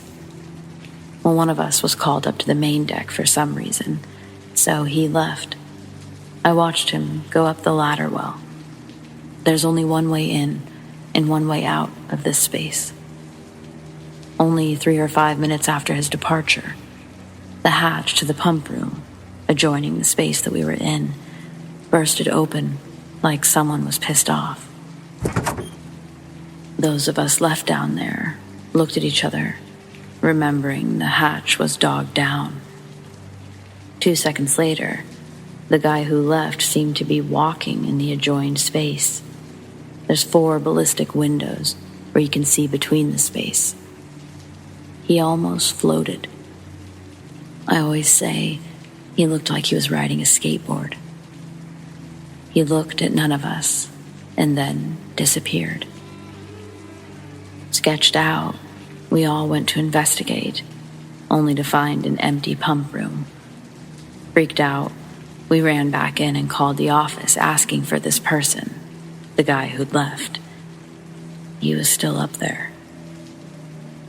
Days later, we decided to shut the lights out in the pump room and take flash pictures.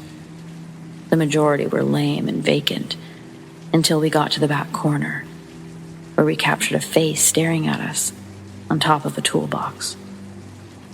I don't know where the image is today, as I didn't take the picture, but it still haunts me. It was smoky and very clearly looking straight at us. Other than that, people have been shoved, seen old men in old uniforms walking the P-ways, and even hear people walking up aggressively behind them on the deck plates when no one else is around, myself included. Ships are most definitely haunted.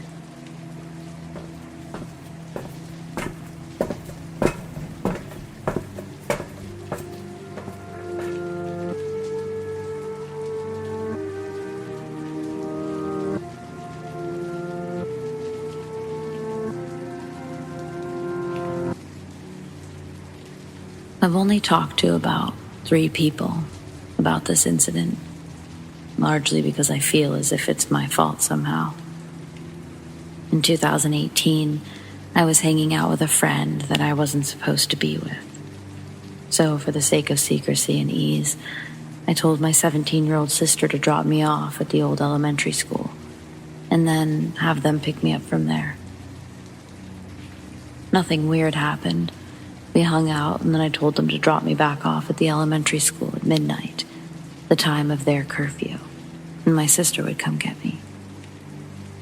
I was almost 15 at the time, and though we had moved about a 15-minute drive from our old school, it wasn't in a bad area.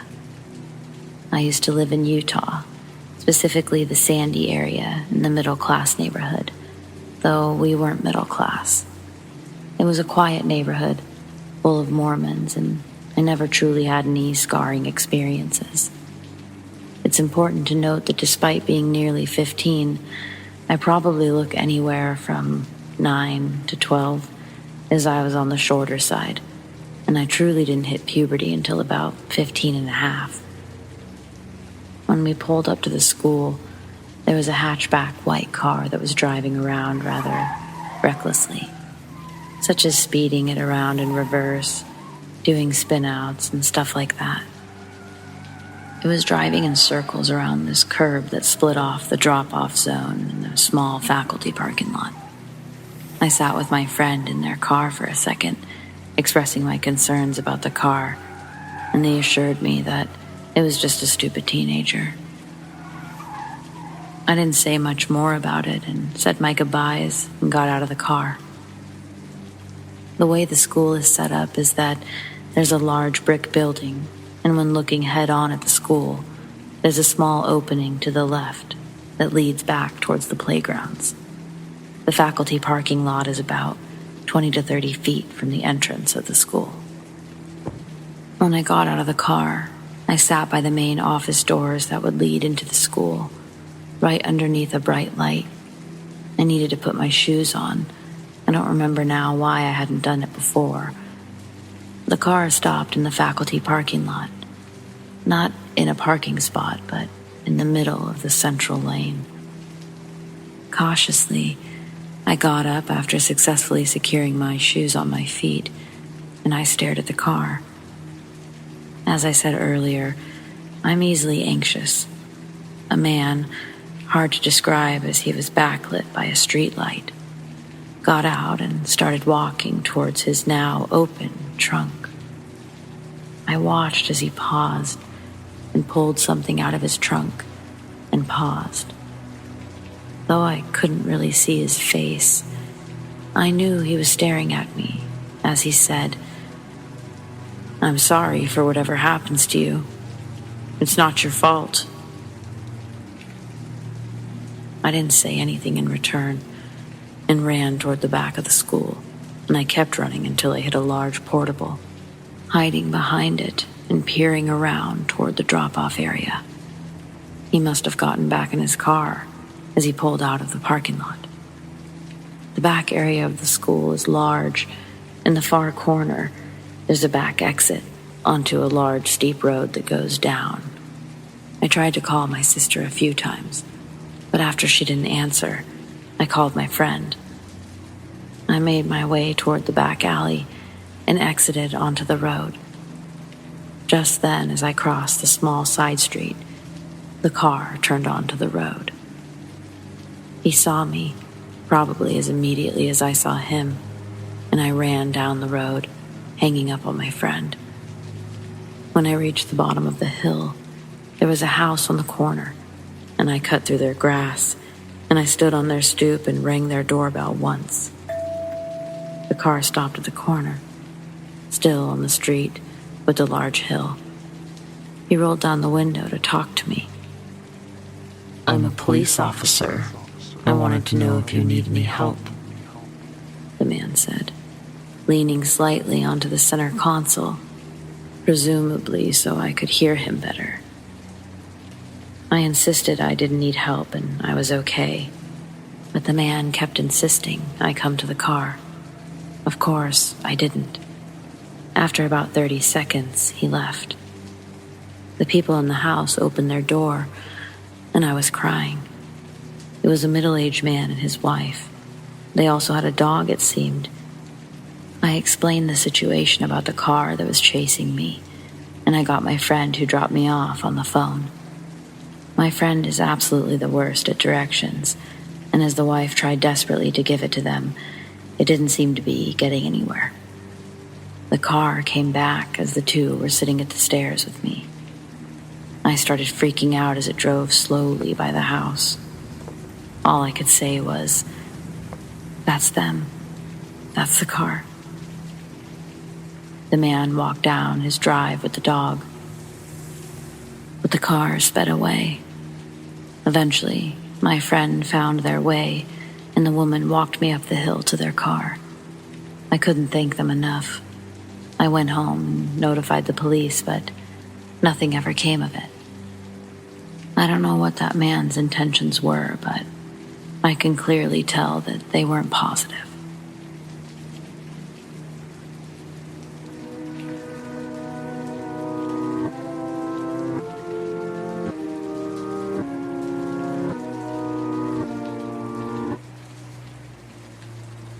In September, my partner and I signed the lease on a dream apartment. I was ridiculously excited and kept telling everyone I knew all about it, to the point where I was probably actually pretty annoying. One day, a friend of mine came to visit me at work, and of course, I told her the news about our new place. She asked where it was, and when I told her the location, she turned pale and seemed uncomfortable at best, and flat out scared at worst. She asked to see a picture of the inside, and when I showed her, she let out a long sigh of relief, then proceeded to tell me one of the creepiest stories I have ever heard. It turns out that about 5 years ago, she'd lived in the house directly next to mine with her sister and boyfriend. Starting almost immediately when they moved in, they began hearing noises out in the kitchen area at night when they were sleeping, and occasionally woke up to open cabinets or kitchen tools scattered around. Eventually, they started hearing what sounded like kids talking in low voices in the kitchen at night, occasionally crying and crashing sounds far off, but still somewhere in the house. Around this time, my friend and her sister started to fight a lot, said that they'd both been feeling extremely irritable about everything. Their house was broken into while they were all at work one night, but nothing was stolen except some cheap costume jewelry. There was cash, valuable jewelry, and designer clothing in the house, but it was all left untouched. Later in the same month, they received a visit from the cops, who said a neighbor had called about screaming and crying coming from the house, and had reported that they left their kids there alone when they were out. They didn't have kids. The cops were called a few other times and finally got a search warrant, and somehow ended up finding a trap door under the kitchen window area that was covered in layers of leaves and dirt. They found out that it was the remnants of a very, very old root cellar. I live in one of the oldest cities in America by European colonizer standards, and much of the structures are built on top of older structures. Apparently, one thing led to another in the search down there, and the police recovered some very, very old skeletal remains of 2 children. Nobody seemed to know if the skeletons or the root cellar were there first. During all of this, my friend and her sister broke their lease and moved out of there ASAP, as they were terrified to be there any longer. I went through with my lease and lived in the building next door to where all of this happened. My apartment is an old adobe market that was converted into an apartment in the 1970s. And it's been an absolute dream to live here. No scary vibes or noises at all. The couple who live in that house now seem pretty nice and keep to themselves. We all have high adobe privacy walls and coyote fences. And I feel tempted to see if they know about all of this, but I'm afraid that it might make them uncomfortable if I approach them about it.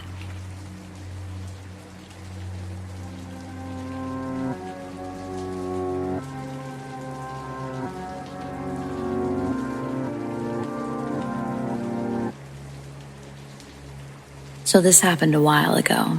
When I was 17, my girlfriend was 16 at the time, and we were asked if we could babysit for my cousin, who couldn't. We obliged when money was involved, obviously, and we went to the house at about 2 p.m., and everything was all right. It came to be around 1 a.m., and we were wondering, when were the parents going to be home? So we tried to message them. However, no reply. We thought to ourselves, they must be too drunk, but they should be on their way soon, hopefully. We were warned prior to babysitting that there had been a few things that had occurred in the past, such as people threatening to smash windows, people attempting to kick the door down and get in, and so on. We thought nothing of it at the time, just said to ourselves, it won't happen whilst we are there. We were mistaken. Around 1 a.m., I heard a noise outside. I turned to my girlfriend, who was on her phone, asking if she heard it. She said, "No, you're just hearing things," and brushed it off. About 10 minutes later, I was bombarded with glass. A brick had flown straight through the window, landing on the sofa next to me. I went outside to see if I could find the person who did it. However, they must have already escaped, or so I thought. A little information about this house. On the left-hand side, there was an alleyway leading into both the back garden of the house and the neighboring house. It was pitch black. However, being the brave person I thought I was, I turned on the flashlight on my phone to look down the alleyway. As I did, I may have shit myself, as I saw someone in a black hoodie crouched down in there. We stood there, frozen, staring at each other, felt like an eternity, before he finally threw himself towards me at full speed. I said to myself, fuck this shit, and I ran into the house, locking the door behind me, hands shaking. When I got back in, the kids were already downstairs wondering what had happened, and my amazing girlfriend was there to comfort all 3 of them, telling them it's nothing, even though they were probably old enough to know what had happened. She started to clean up the mess while I was on the phone with the police, fearing that the person was still waiting outside. The police came within minutes, took our information, and told us they would patrol the area, keep an eye on the house until the morning. About an hour later, the police knocked on the door again and gestured me to follow him to his patrol car. When I got to the car, I saw a man sat in the back seat, handcuffed, and was asked, "Is this the person who smashed the window?" I analyzed the person from head to toe, and he fit the description I gave police entirely. The parents finally got home and were obviously worried about their children's safety. However, the kids were fine, and they thanked us, paid us, and we went on our way home at around 4 a.m. A few days passed, and it turns out it was the mother's crazy ex, who had intentions to kill her. However, she was not home. And when he was taken into custody, they found a knife in his pocket. I still get chills when I think about the night. What if I tried to be brave and fight the guy? I would 100% be dead or seriously injured. I know this isn't really scary to most people, but if you've ever been in a similar situation, you understand just how terrifying it is.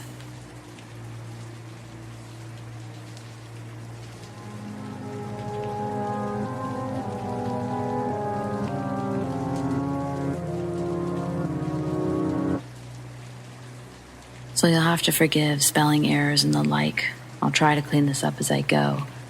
I'm writing this on my phone at work, and still a bit shaken up. So let me preface this by saying I'm an overnight guard at a hospital. I've been here about 5 years or so. Overall, I've been working night security in various settings for about 12 years. Before that, I was a Marine. My point is, I'm used to odd situations and the general bumps in the night. The hospital where I work has had its fair share of weird shit happen, as many old buildings do, but nothing too crazy. Tonight was different, though. Part of the job is patrolling and unlocking this one really old building, as in one of the first buildings in the city. It's currently used as the College of Nursing, but at night, it's deserted. Well, about 3 a.m. or so, it's peaceful in the hospital, so I wander over and get the unlocks out of the way. I'm in this building a lot, probably 2 to 5 times a week, every week, for the last 5 years. I've gotten used to the creepiness, and I honestly kind of like the quiet. Tonight was odd, though. As soon as I approached, I got this odd feeling in the pit of my stomach. It was that feeling of being watched by a predator. Anyone who's spent time in the woods knows the feeling. Your hackles raise, so to speak, and your mind screams, "Get out of there." I stop outside and scan the street behind me and the courtyard I'm standing in. Nothing obvious, but I can't shake the feeling. I go inside and lock the doors behind me, a note to unlock them last. That feeling doesn't go away, though. As I'm walking the floors one by one, it only gets worse as I move toward the older parts of the building. Now I know I'm the only one in this building. I've been all through the first floor, and all of the entrances are locked up tight. You can only do that with a key. As I get into the upper floors, though, I start hearing things. It starts with footsteps. Hard to tell because it's like they're matching my cadence.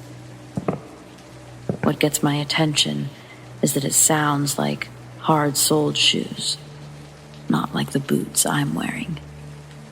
I turn back and search the halls, but absolutely nothing. Then I hear a door slam from the hall I just came from. I run back. Maybe it took me a couple of seconds to the door. Nothing. It opens to an empty auditorium, which I thoroughly search. Still nothing. At this point, I shrug it off, old building and all. Maybe the pipes were clicking and I thought footsteps. Maybe I missed a door being open and it rattled closed as I walked by. I continue on with that feeling getting stronger and stronger. I'm in the stairs to the 4th floor, and I'm taking a second to breathe and mess with my phone. I hear a door below me slam shut, and the distinct sound of footsteps echoing in the stairwell. I pull my radio to call dispatch and let them know that someone's in the building. It beeps telling me the batteries are dead and won't call out. Shit. I call on my phone, and dispatch says they'll send some guys. I wait, but I'm not hearing any more footsteps. No doors, no sounds at all. I walk all the way back down and back up to the 4th floor and find no one. Now I'm second-guessing myself and anticipating the coming jokes on my behalf. I move along, figuring I'll finish the last floor and work my way down, meet up with the other guards. I open the door to the 4th floor, and everything is different. I'm not talking about a change in atmosphere, anything like that. I'm saying that the entire floor, which consists of old offices used for storage and whatnot, is completely different. White painted walls now have wood paneling. The clutter is gone, replaced by old lab and medical equipment, filing cabinets instead of boxes.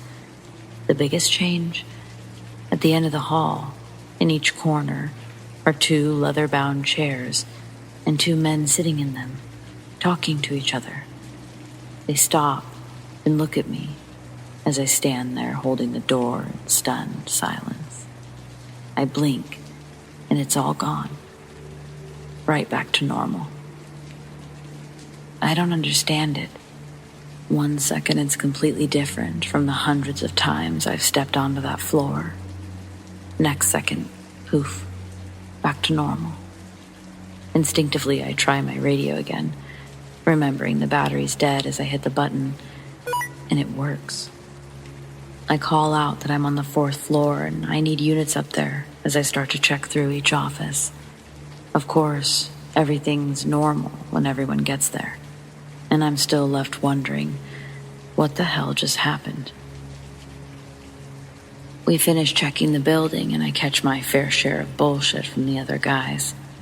I go down to dispatch because I know we have cameras on those floors, and I want to know what happened. I get to dispatch and we review the cameras. We see the door opens as I come in, then the feed freezes entirely for about 8 seconds. Not necessarily unusual, but not very common, especially on those cameras. It tends to happen in more commonly traveled areas. So the dispatcher, a man who's been here since grass first sprouted, asks me what I saw. I describe it to him and he says, "Weird. That's how it looked back in the 80s before they redid the lower floors, and those were all labs for the college." At this point, I'm just speechless and decide to save myself from further embarrassment and say, I must just be tired and seeing things. I know that's not the case, though. I'm wide awake and I know what I saw. I know what I heard through the rest of the building, too. I just don't know how to explain it. Everyone has their weird experiences in that building, but man, this one really threw me.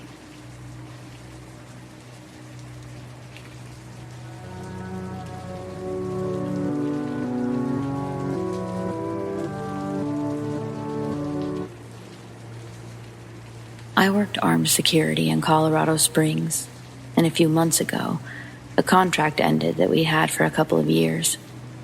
The contract was overnight front desk and building monitoring for a community transitional apartment building.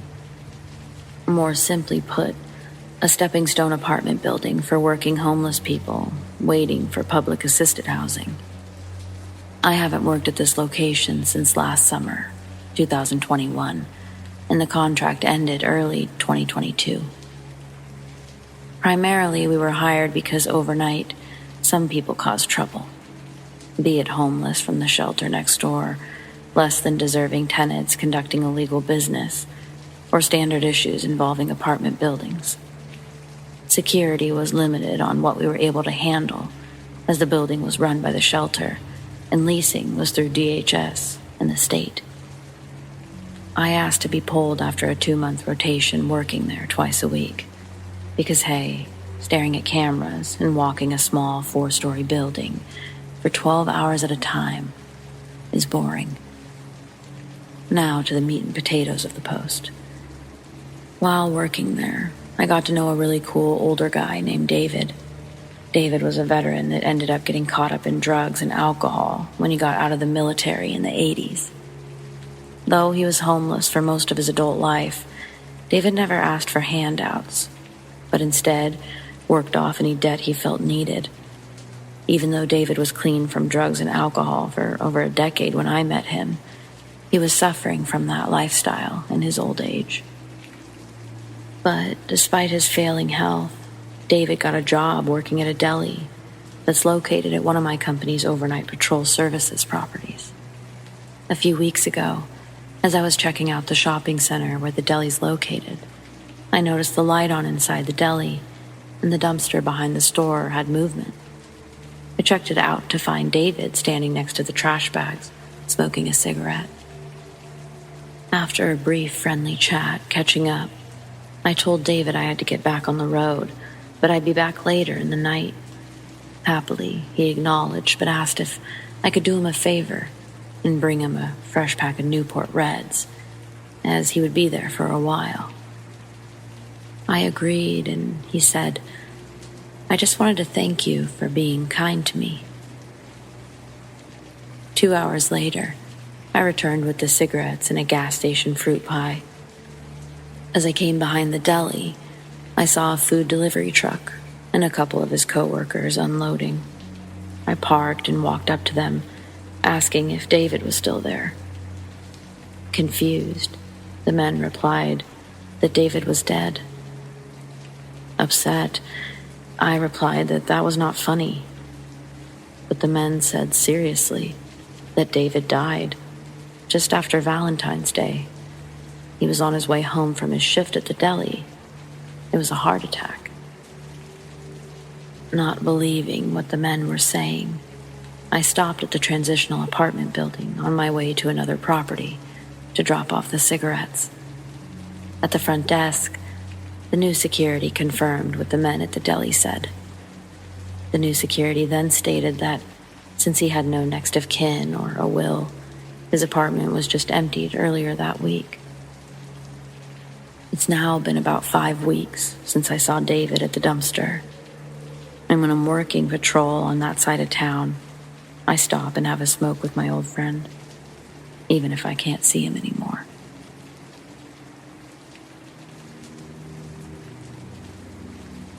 Before I get into my story, please note that I do not, have not, and will not get into drugs or narcotics, and that what I'm saying is the absolute truth. As fake as it may sound, please listen. I was taking a course that required me to be there in person. The course took place at a school that was a 40 to 45-minute walk, depending on your pace.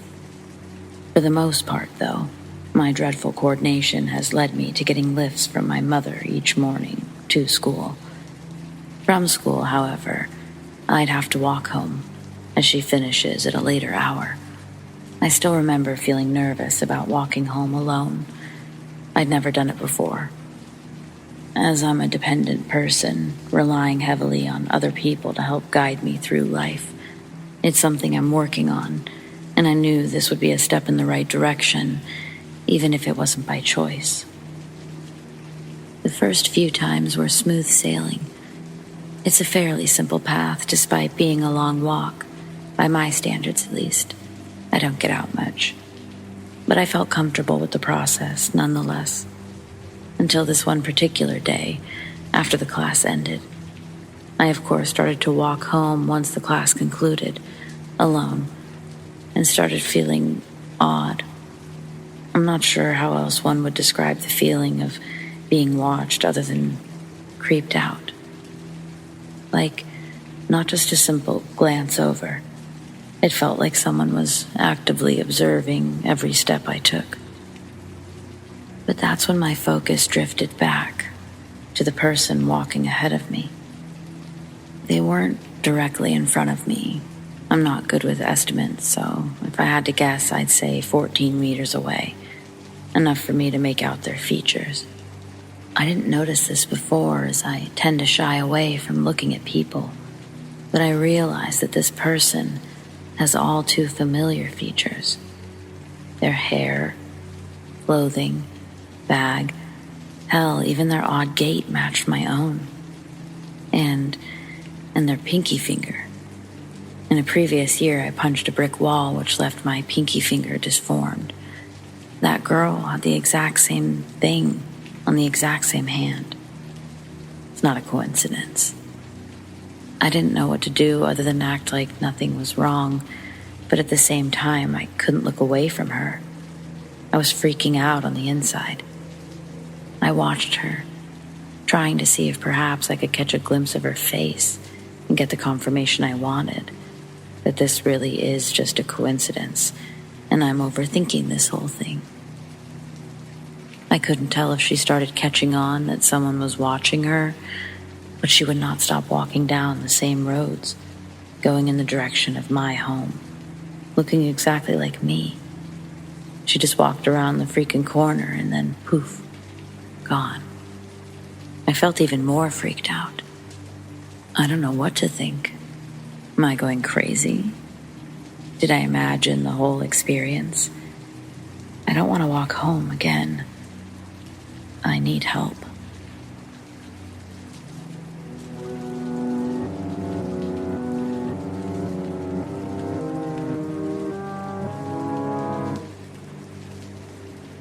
The last summer I worked as beach security. First, I'm going to give a little backstory. When I was younger, I worked for my lake community during the summer season for as long as I can remember. The jobs ranged from dishwasher, maintenance worker, and boat tender. My last job, and longest one, was beach security. The lake had a small beach with a building that had a game room, a deck overlooking the beach, a restaurant, a small motel, and a lobby for guests of the hotel and restaurant. I was assigned to check in guests of the beach and make sure that they were members in good standing who paid their community dues, and also to enforce the rules beset on the whole area. I would get a lot of flack from this job, from Karens, crusty teens, and other idiots who were up for the summer. It came with all of the drama that you would see on a CW teen drama show. The story took place during the summer and fall of 2011. I graduated college and I promised myself that this would be the last year that I would work for the community. I was tired of the drama and I was ready to find a real job. To bank more money this year, I also took the position of doing night duty as beach security. For this job, I'd monitor the property for 3 more hours after the game room and restaurant closed at 11 p.m. I would make sure that no one was trespassing on the property.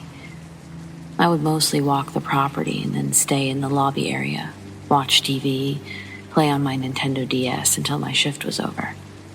98% of the time, it would come and go. And sometimes I would see the occasional deer, raccoon, fox, and black bear walk the deck.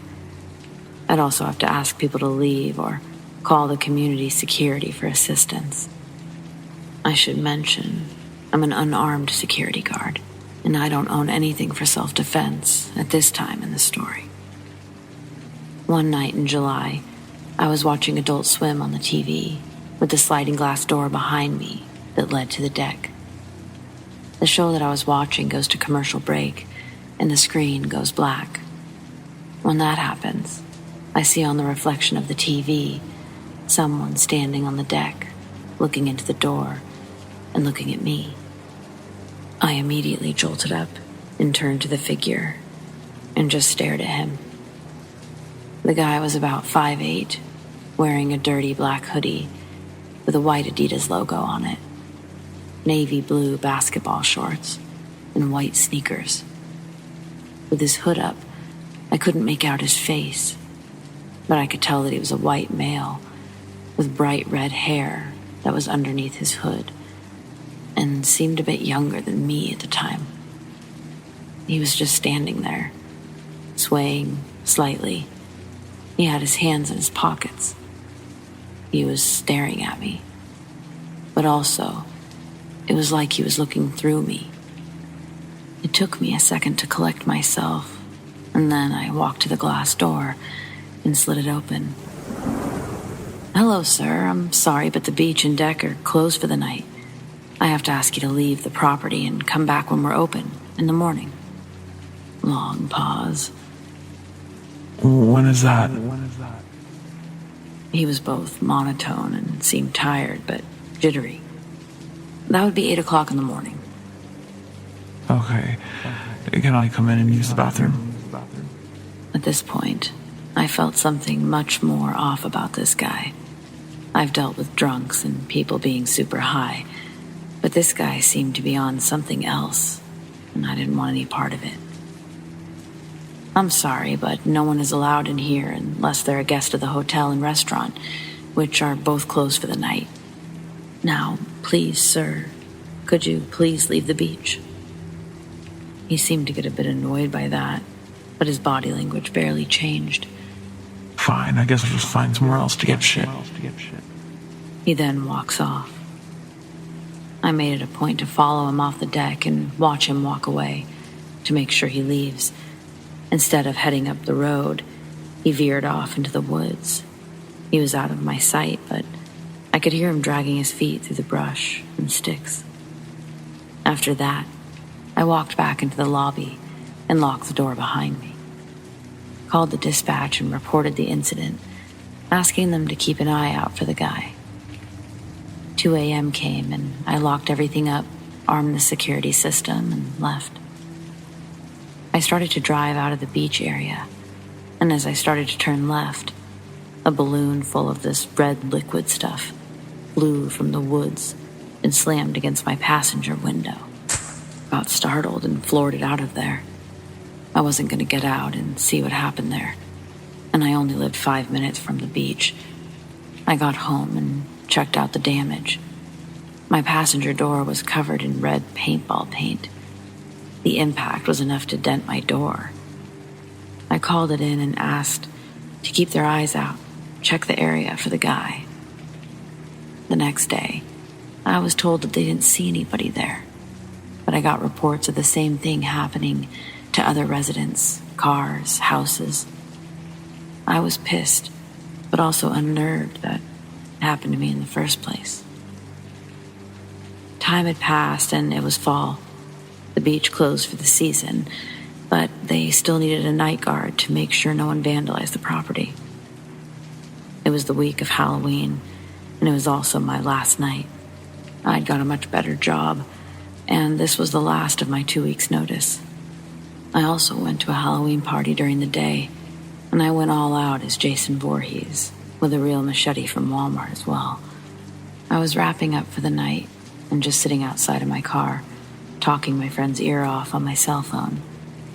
As I was talking, I could hear some leaves rustling and twigs snapping in the woods behind the dumpster. I told my friend that I had to go, and I hung up. This was my dumb white person move in a horror movie moment. I walked slightly closer to where the noise was coming from. It was dark, but slightly lit from the parking lot's lights. As I was looking, from behind the dumpster comes the same guy I saw in July. His hood was down, and I could see his hair was longer, with his natural brown roots were longer than the red dye that was left. He began to fast walk up to me, growling, and his face was plastered with rage. He had a black iron pipe in his right hand, and he was swinging it a bit while he came at me. He covered a lot of ground quickly. I ran to my car and I opened my back passenger door. I grabbed the machete I had bought for the party, and I raised it over my head and stood my ground. I don't remember what I said to him. I was filled with so much adrenaline, but I know I cursed a lot. He seemed to stop and just stood there a bit. After I yelled and shook the machete for a bit, he simply turned around and went back into the woods from where he came. As soon as he cleared the dumpster, I got the hell out of there. I was going way too fast for the windy roads my community had. I called not only security, but the police as well. By the time they got there, he was nowhere to be seen again. 4 years later, I moved away from my community and haven't heard anything about the man or anything related to the incident. I now carry a knife, and I still have the same machete in my car, just in case.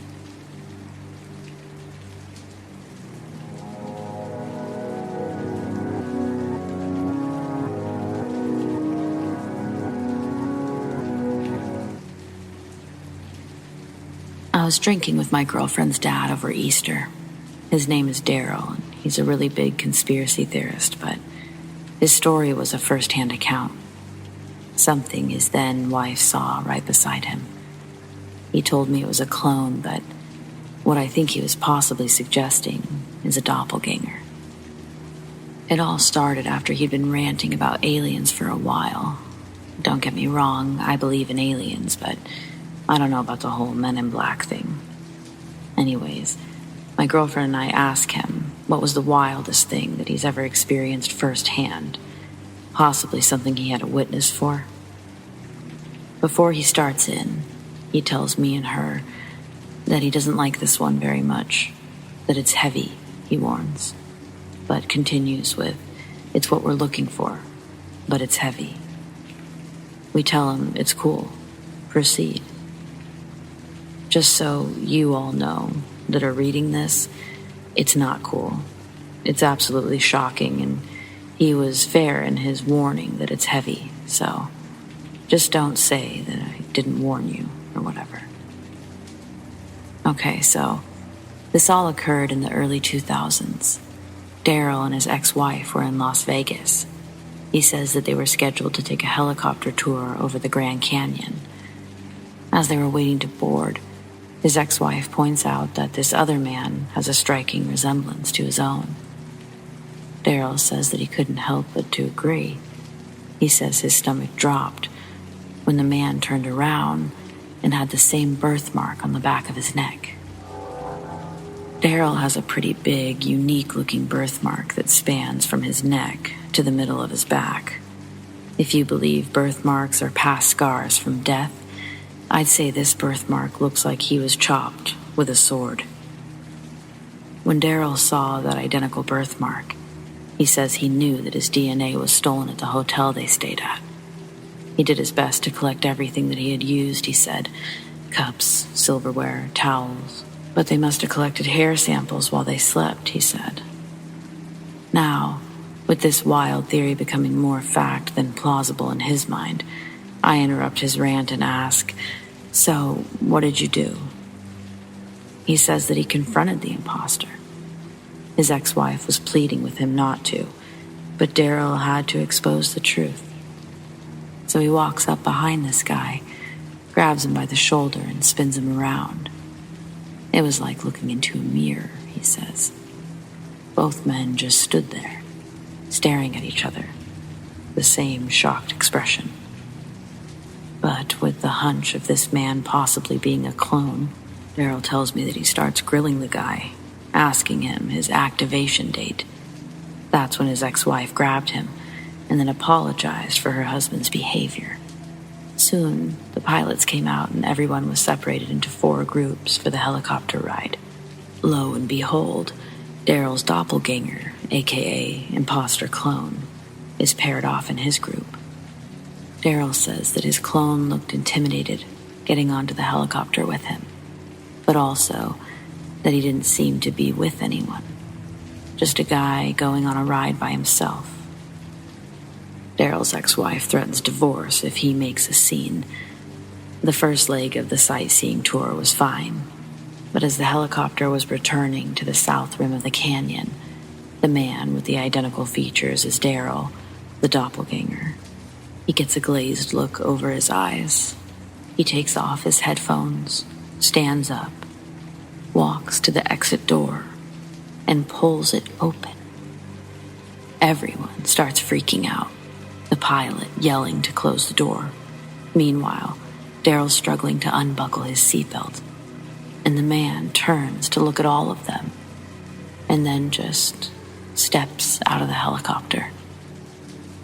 Daryl says he finally got his seatbelt free, but all he could do was close the door.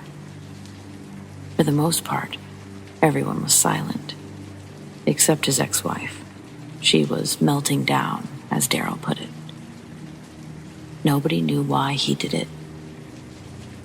Daryl actually paused when he got to that part. My eyes were glued on him. I was sort of in a shocked state from what he'd just told me. I didn't have any questions for him this time. As I looked at him, I just thought, damn, he was there. This story, surprisingly, didn't end with a wild conspiracy rant, though it did start with one. This one, it was different. I could tell that he had experienced something truly life-changing. He says that his ex never got over that one, pinning this incident as one that started their long road to an inevitable divorce. Daryl finished by telling us that they read in the morning paper police had found his body deep in the canyon later that day. No other information was reported about the man.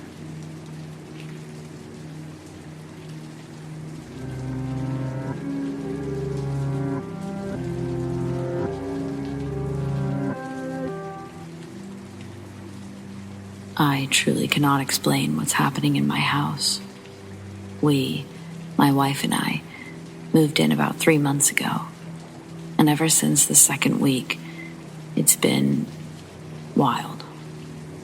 At first, it was just little things. Couldn't find the keys. Thought we locked the door, but didn't. All stuff easily dismissed by stress of work and a new place.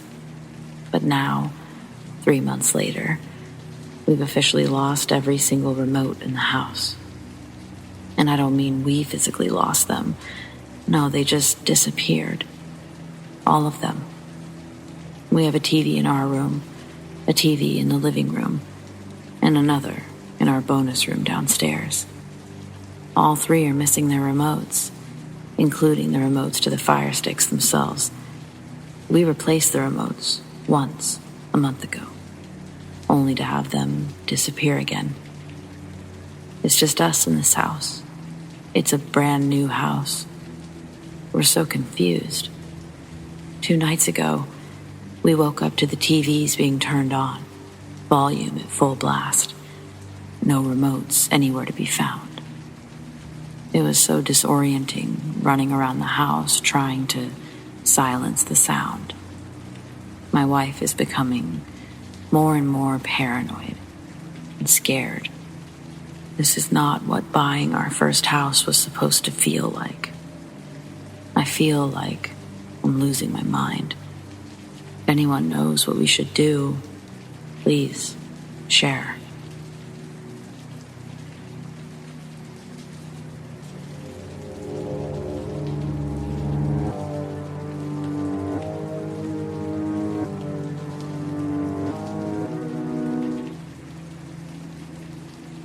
The way our house is set up, there's a staircase leading up to the master suite, and it's at a 90-degree angle.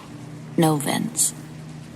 One night, about 2 months ago, my boyfriend was standing at the end of the bed, looking towards the door, which is in a little hallway, so I couldn't see it from the bed. He was weirded out because there was a strong draft coming from under the door, but that's impossible, based on how the staircase is. Then I see him and my cat turn towards the door and react at the same time, looking shocked. And I hear the door creaking open and then slam shut. There was nobody there. Then there was the sound of loud stomping running up and down the stairs. Up and down, up and down, up and down, for a good 5 minutes.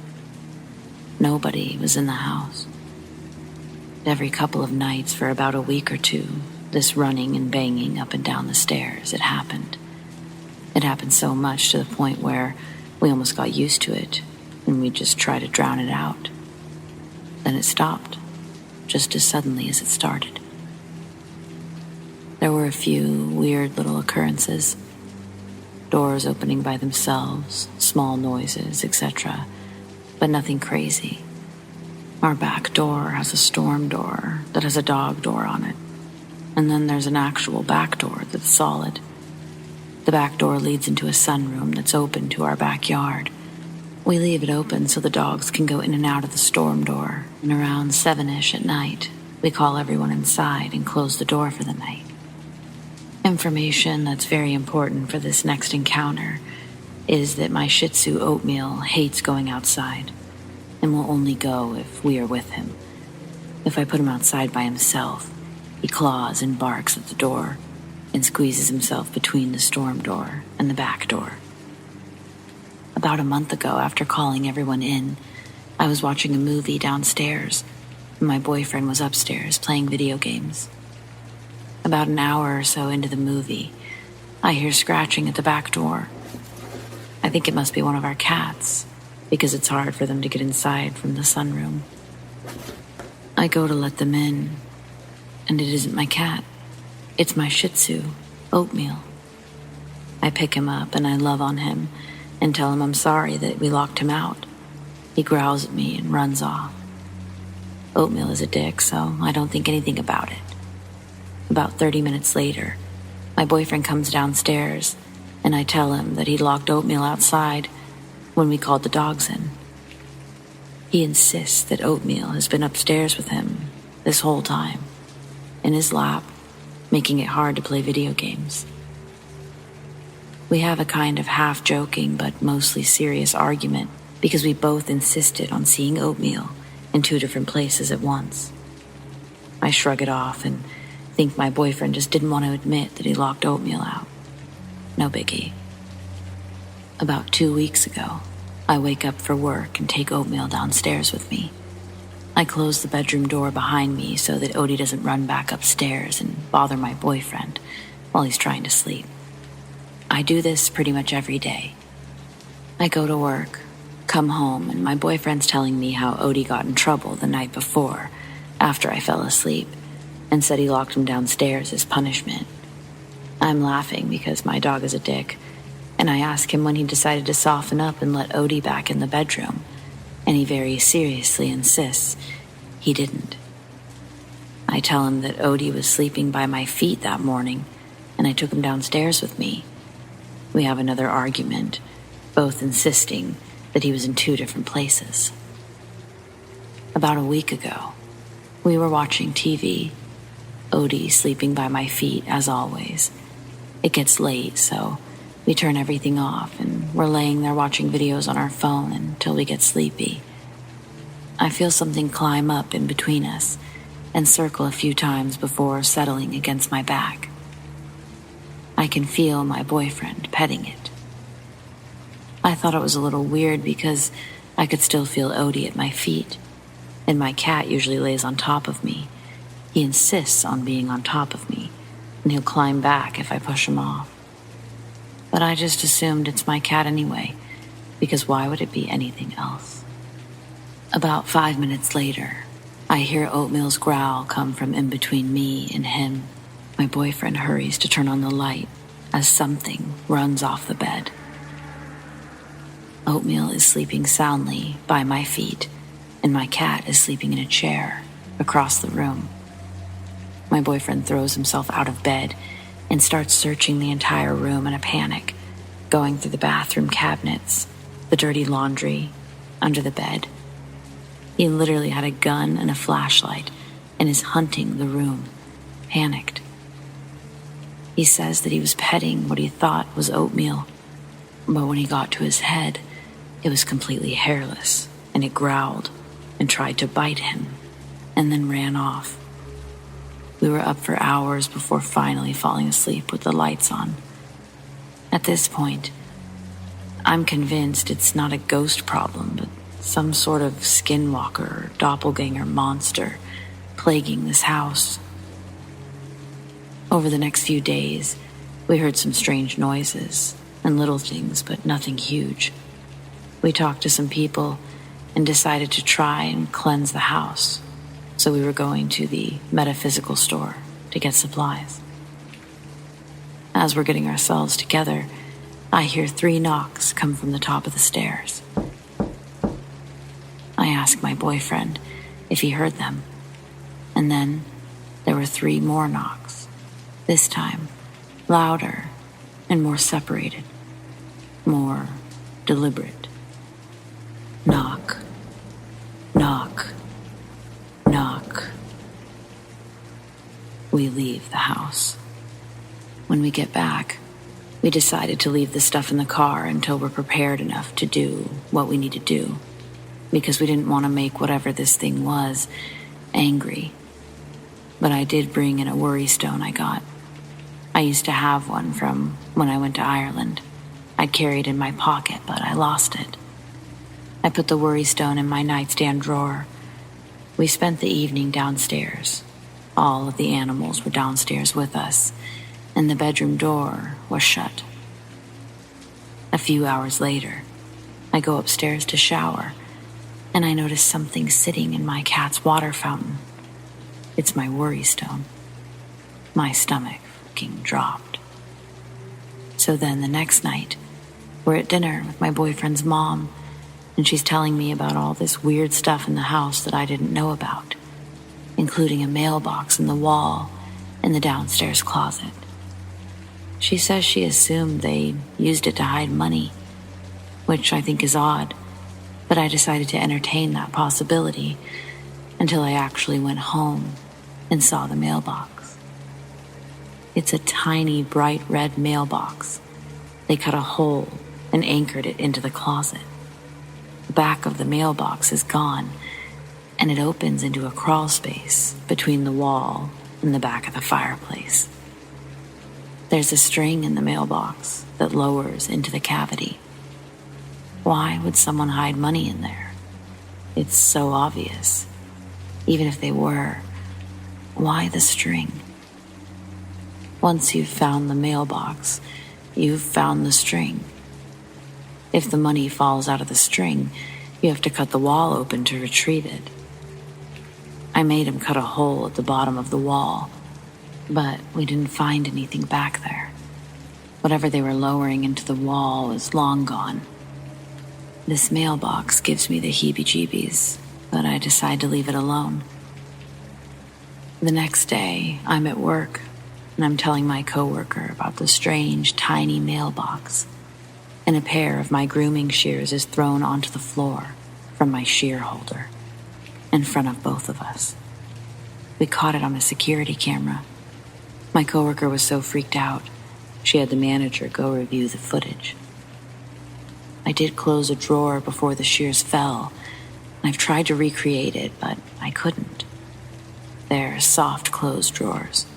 I tried physically shaking the station, and even body slamming it, trying to make my shears fall, but couldn't. At the exact same time this is happening, my boyfriend calls me from home and tells me that everything's okay, but something tried to catch the house on fire. He had been burning his mom's old tax documents for the last few days. It was about 10 years worth of paperwork, and it's hot here in Texas, so he split it up. He'd been burning the last batch. He went upstairs to grab something, came down, and something closed the flue, and the house was filling up with smoke. He had to extinguish the fire, which was reaching out of the fireplace. He had to evacuate the animals and air the house out. It's been 3 days, and it still smells smoky in here.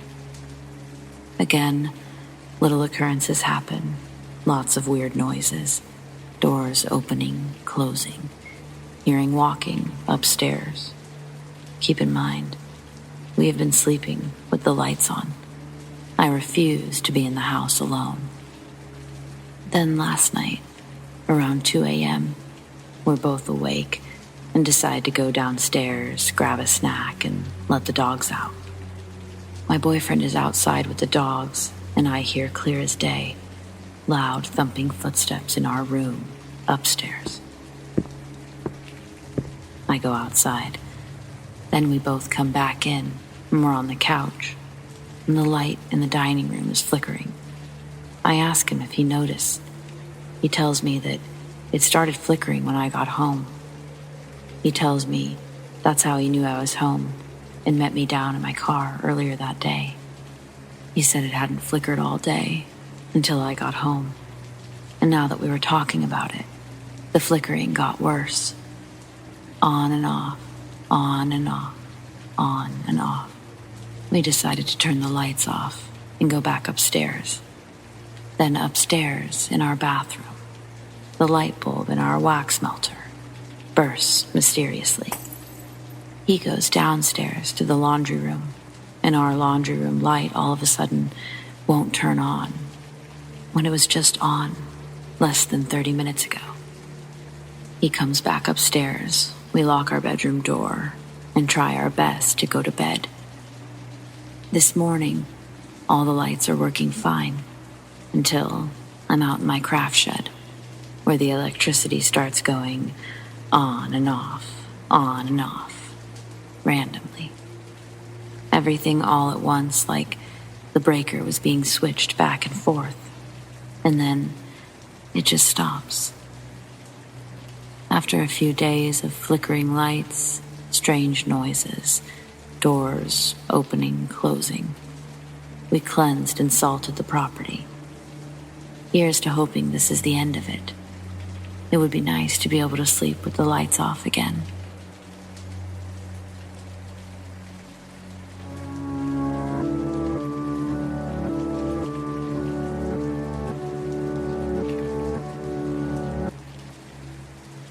I'll start off by saying I'm normally really skeptical about the supernatural. I'm neither spiritual or religious in any way. Normally, I'm good at being able to find alternative explanations for creepy shit my friends and family have told me have happened to them. There's some backstory to the house, my aunts. I believe it's relevant. My great-grandfather, my aunt's father, who I was very close with as a young kid, he loved that he got to meet one of his great-grandkids, and I was the first child of my generation in the family. We did everything together. I was with him when he died in 2005, as he left the hospital to die in comfort in his own home. My aunt says he still lives in the house. She has a cat who seems to constantly stare into space or meow at seemingly nothing. Also, her house is always freezing. No matter how long you leave the heat on, it's never warm enough. I always found this weird, but it was nowhere near enough to creep me out. A couple of weeks ago, I visited her with my ma and younger sister. My aunt and uncle were standing in the kitchen, having a conversation with us. I was standing in the doorway, and the kitchen is tiny, so I had a full view of the room. She had fancy plates sitting in plate holders, and they were really just for decoration. Mid-conversation, one of the plates looks like it's lifted out of the plate holder and then flung across the kitchen. It smashed to pieces, obviously. We just kind of sat there. Nobody screamed because we were just stunned. My aunt was so calm about it.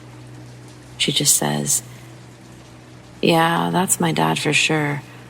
He never leaves the kitchen."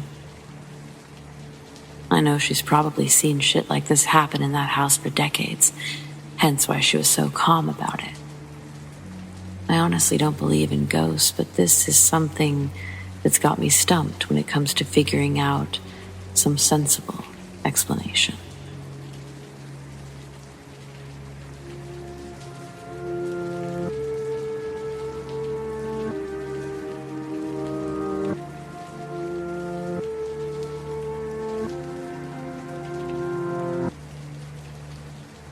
I never knew what a doppelganger was until someone that I was friends with tried to tell me that Lindsay Lohan was her official doppelganger. Even then, I thought it was like a trend, just a weird name that people were giving lookalikes. Didn't think it was scary. Didn't think much of it, honestly. Until I was about 22, so just under 10 years ago. I just moved out of my parents' house the year before and had been living with two friends in the downtown Seattle area, close to where we were all raised. This area was busy during the summertime. It's like when the sun comes out in Seattle, people finally leave their homes, all at once, and they just stay there, crowding up the streets with their seasonal joy, myself included. My friends and I had been drinking and eating most of the day at the Ballard Seafood Festival. When festivals like these happen, oftentimes they close off one or two relatively main streets to cars, and they open them up to pedestrians. At each end of the streets, you can find portable bathrooms, the porta potties. We'd made our way to the far end and decided that before circling back, we'd use the restrooms. On our way to do so, I see a friend working one of the vendor booths, so I stop to chat for a minute. My other two friends continue to the bathrooms. After saying goodbye to my friend, I too head that way. But, and I don't know how else to say this, but I felt suddenly like someone was gonna hurt me. At the very least, someone was intently watching me. Surrounded by probably hundreds of people, I realize no one's looking at me. So what is this feeling? But then, straight ahead, an almost perfect view from an almost perfect separation of the crowd, I see myself. I'm standing in front of me, and I have no idea what the fuck is going on. My shorts, my shirt, my fucking face. Looking at this person, me, it's making me physically ill, but I can't look away. I do the weirdest thing I've ever done in public, maybe, and I just stand there and close my eyes. I'm hoping that they're gone when I open them. They are. They're gone. I stumble over to a large tree. It's off to the side of the bathrooms. I lean against the tree and I try to catch my breath. Because for some reason, I'm out of breath, but I'm filled with that feeling again. It's like dread or something. It's telling me to move. Not with words exactly, but I know somehow I should move. And the moment that I do, a motorcycle comes flying through the pedestrian barricade and slams into the exact tree I was just leaning against. Plastic shards rip off the bike and onto the street, into the air. I feel bits bounce off of my arms as I shield my face. Standing there in shock, I realize this guy needs help, but I can't bring myself to move. I watch as several people grab the man and his bike. People are grabbing me, asking if I'm okay, but I can't speak. I hear two familiar voices, and it's my friends. They are freaking out, asking me what the hell happened. They get the story from the people around me. I'm just watching these people help this guy on the ground, and all I can think is, he's alive. That's good. I slowly start to walk away, and my friends follow, asking me things I can't answer or even comprehend. I make my way to the bathroom. I still have to pee. They stop with their accident questions and switch gears. Wait, why are you going to the bathrooms? Didn't you literally just do that? No, I say. The accident, remember? Well, yeah, but you came out of the bathrooms, right as Kelly did? No, I didn't. That's how we knew that you'd be over here, remember? No, I don't. You told us to meet you by the big tree next to the comic book store. So, it wasn't just me that saw me. Everyone saw me. My friends, they talked to me. Probably the worst thing to come out of this is that it showed me that my friends kinda suck. They didn't believe that it wasn't me that they talked to. And as much as I get that, it also hurt a lot at the time. Kinda still does, to be honest. Best thing to come out of it? Either my doppelganger was trying to kill me and failed, or somehow they were trying to save my life. And I'm okay not knowing which one it truly was.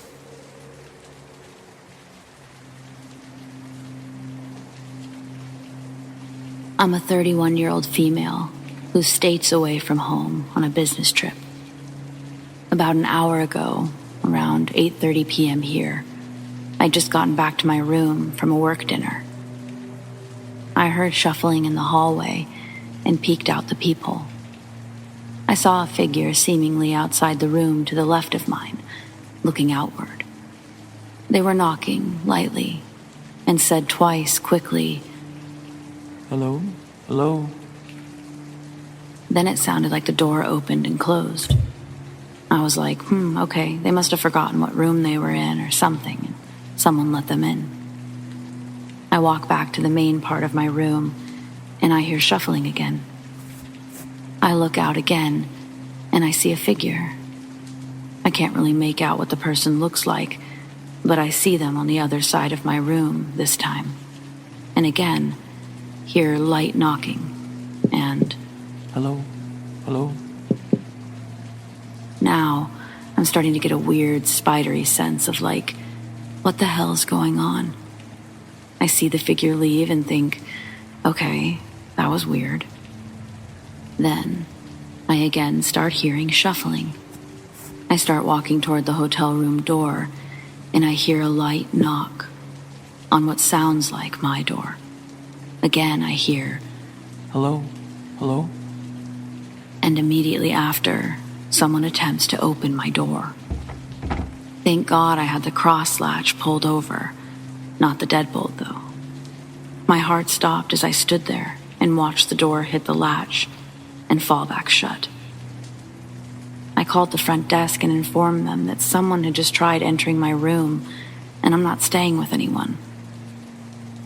The front desk attendant just replied, "I don't have any housekeeping up there." To which I replied, "Okay, well, that's concerning. Could you please send someone up to check around?" The attendant replied, "Well, there's no manager on duty." To which I asked if I could call the police instead because I was very worried and I started to cry a bit. She replied that I should do what I thought I needed to do. I hung up and cried for a bit, not sure what to do. I didn't want to ask for another room because I'm too scared to leave now. 10 minutes later, the hotel phone starts ringing. I was honestly feeling really scared to answer, but I did. It was the front desk attendant. She said the police were going to be coming to my room, and she didn't want me to panic when I heard them knocking on the door. I said okay and hung up. I sat there and thought, how do I know this is legit? Whoever tried to access my room had a key. Otherwise, how would the door have actually opened? A few minutes later, as expected, I hear a knock. I looked out the peephole and I saw 2 male officers. I didn't ask to see ID, which in hindsight probably would have been the smart thing to do, but I was so shaken up and not really thinking. I opened the door and they asked what was going on. I told them all that I explained above, and they said it was good that I had the cross latch pulled over, because the door would have opened if not. I responded, "It's a hotel. What do you mean? What's the point of the access card then?" I wiggled the handle. We were in the hallway, talking with the door open. Then they took a pause and they were like, "Oh, it automatically locks?" Again, I was like, yeah, it's a hotel. So then they had me shut the door and open it with the key to test it. Sure enough, didn't open without the access card. Then they said it was probably housekeeping. I responded that the front desk attendant told me there was no housekeeping up here when I called. Plus, it was 8:30 p.m. Why would housekeeping be coming by at that time, unless I'd requested that somebody come by? Plus, I noticed housekeeping had already been by during the day because my trash was emptied and dirty towel was gone. They ultimately told me they thought it was housekeeping and not to worry. But if anything else happened, or if I felt unsafe, to call them. They also said if I wanted to change rooms, they were sure the hotel would accommodate this. I said okay, while crying, and they left. Now I'm sitting in my room crying, laying under the covers in my clothes. I'm sure I won't sleep tonight. I'm also too afraid to change rooms because I don't want to leave this room. I have the cross latch pulled over and the deadbolt locked. I think I'm safe. Am I being paranoid? Was it probably housekeeping? Should I be doing something different? I'm posting an update on this one for everyone. I'm home safe and promptly came down with a nasty bug, slowly crawling out of it. I'm glad I followed my gut and reacted the way that I did to do what I could to stay safe. I was able to speak with the manager the next day when she came in at 11 a.m. Unfortunately, the response from her was disappointing, just like the night shift front desk clerk and the morning shift front desk clerk when I checked out. Needless to say, I will never stay in this hotel again and will be avoiding this large chain as a whole.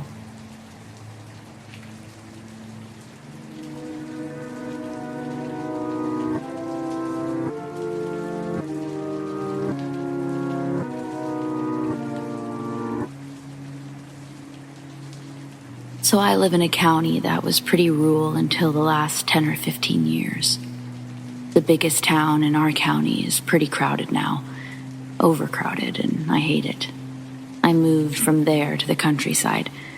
I like where I live, except it can be really creepy at night, because for miles and miles, it's dark and no streetlights.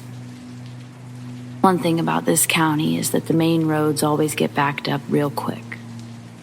There's an accident or whatever, so it pays to go on the back roads.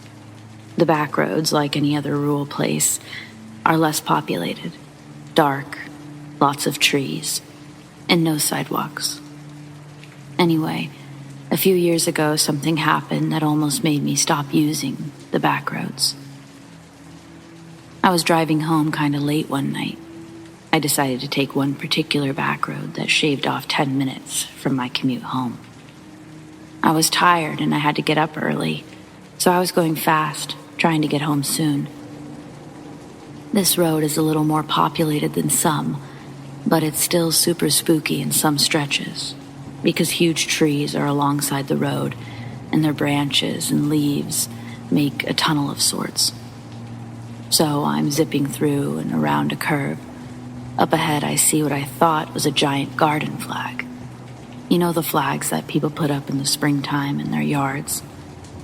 Well, I thought it was a weird flag because it seemed like it was fairly tall and large, and it was in the middle of the road. As I get closer, my headlights hit it, and it's not a flag. It is a person, a lady. She was wearing a red fez. I live in rural Maryland.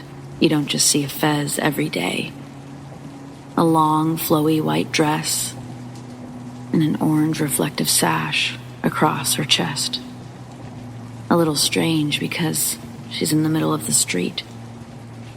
As I drove past her, it got weirder. As dark as it was, as I drove by, I could see that she was about 60.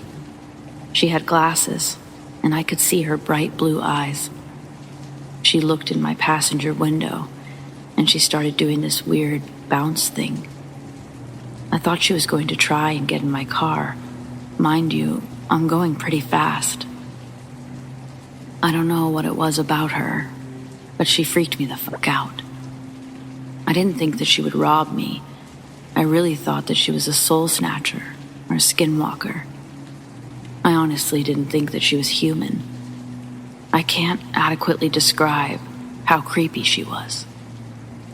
I sped past her as fast as I could. I kept glancing in my back seat to make sure she had not materialized in my car. I prayed, recited scripture, and kept watch in my rearview mirror. It was spring, so a little warm, but I felt bone-chillingly cold. I finally make it home, and I run in to tell my mom the story. I got in just as my brother was telling my mom about this weird lady he saw as he was driving. It was the same lady, but he saw her at the intersection from the highway and the back road, whereas I saw her further down the road. We both had the same reaction. She also tried looking in his car. She was also bouncing around when he saw her. He said that there was a car in front of him that sped off so fast when they drove past the lady. My brother was so freaked out, he won't travel that road anymore, not even during the day. Eventually, I found out that the lady lives in the woods. Apparently, at one time, her family lived on that road. Her father was ill, and she tried to take him to the hospital. He died on the way there, and she drove around with his body in her car for hours. I guess she has mental health issues, and I think she lost the house or got kicked out. I have friends that live off that street, so when I was talking about it, they knew exactly who it was.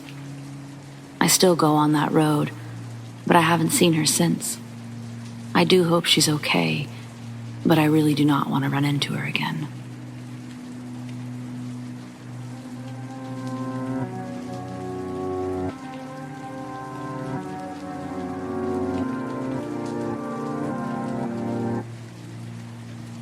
I stayed the night at my best friend's often. I pretty much lived at her house half of the time until I moved states as a teenager. I've had plenty of homes with spirits, but I never minded as long as they weren't malicious. At her house, though, there was something evil in the basement. Every time we had to do laundry down there, we would run and swap loads or grab clothes as fast as we could and run back up the stairs. The atmosphere was so heavy down there. Her room was on the main level and then moved to the upstairs attic later on. Since the house was old, the stairs were creaky, and you knew which stair someone was standing on because they made a particular creak. Well, the malicious energy would walk up the stairs late at night. You'd hear the door open, then hear it walk up each stair to the top. Then it's like it would always just disappear. Well, one night we were up really late. My best friend fell asleep and I was laying in the bed opposite of her, trying to sleep. The attic was dark besides the light in the stairwell. I grew up with horrible insomnia from trauma, so it was pretty normal for me to lay in the dark, just listening. Well, the door opened. Each stair creaked. No big deal. Until the malicious energy went past the top of the stairway, and I heard it walking towards me. Each step was heavier than the last. It walked all the way until it was in between both of our beds. The energy was so heavy. I was petrified. I hid under my blanket, like the 11-year-old I was, until I felt like it had left and I could breathe again. I jumped up, turned the TV on, turned the light on, and climbed into my best friend's bed, waking her up. I'll never forget that fear. It was scarier because it never usually went past the top of the stairway. But of course, when I'm the only one awake, it walked all the way up to me. This probably doesn't sound scary, but It was at age 11.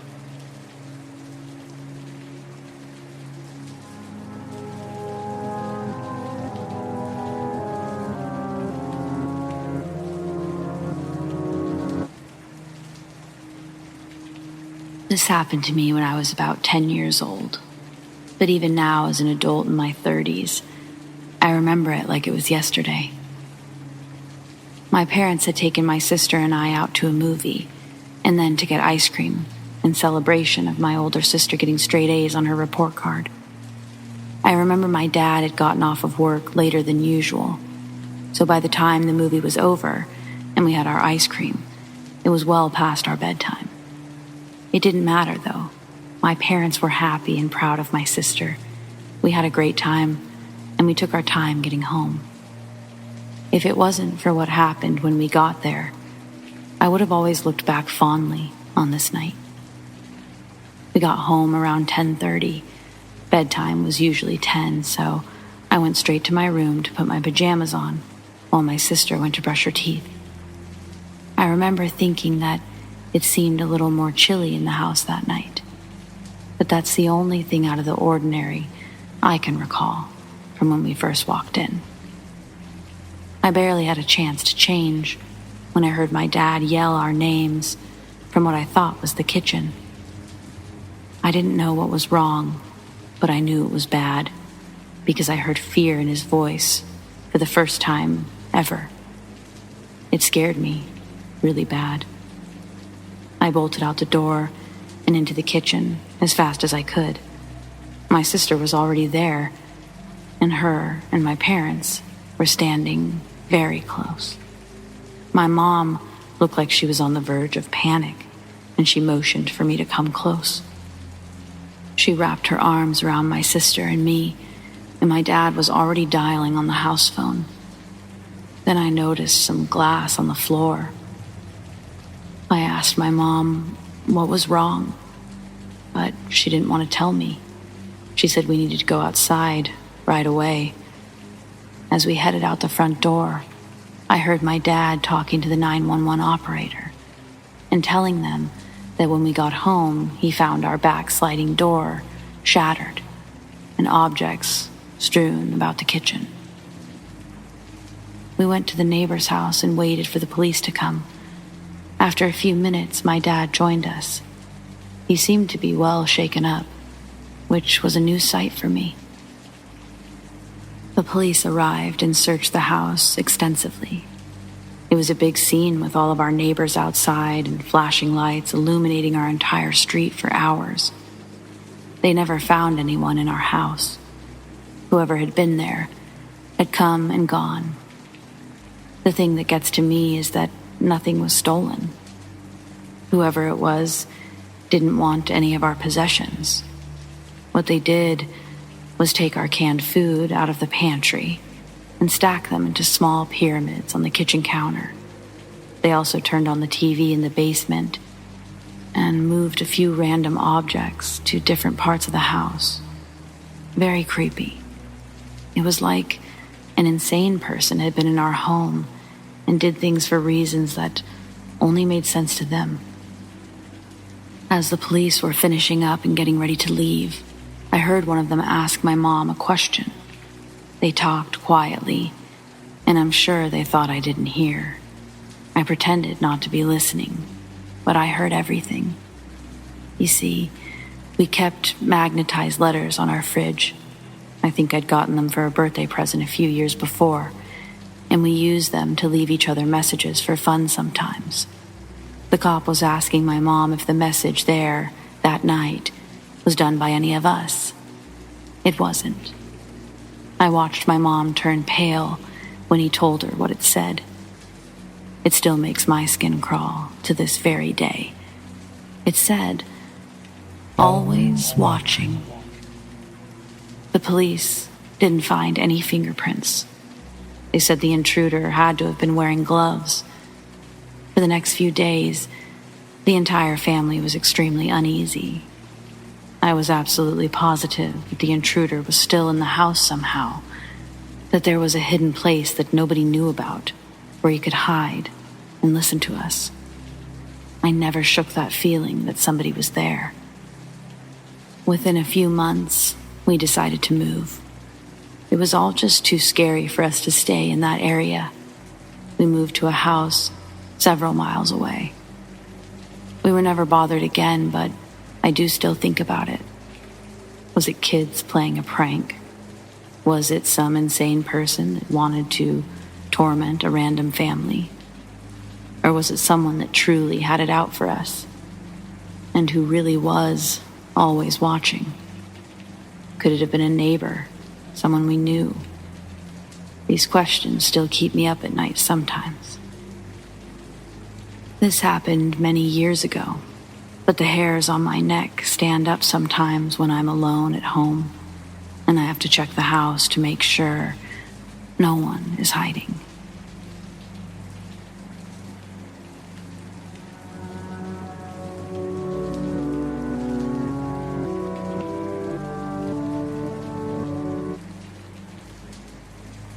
I've always had spooky happenings go on around me.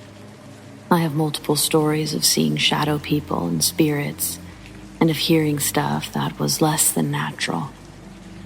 I might post about those other experiences someday, but for now, I'll just tell the stories of a demon that followed my family around for a while.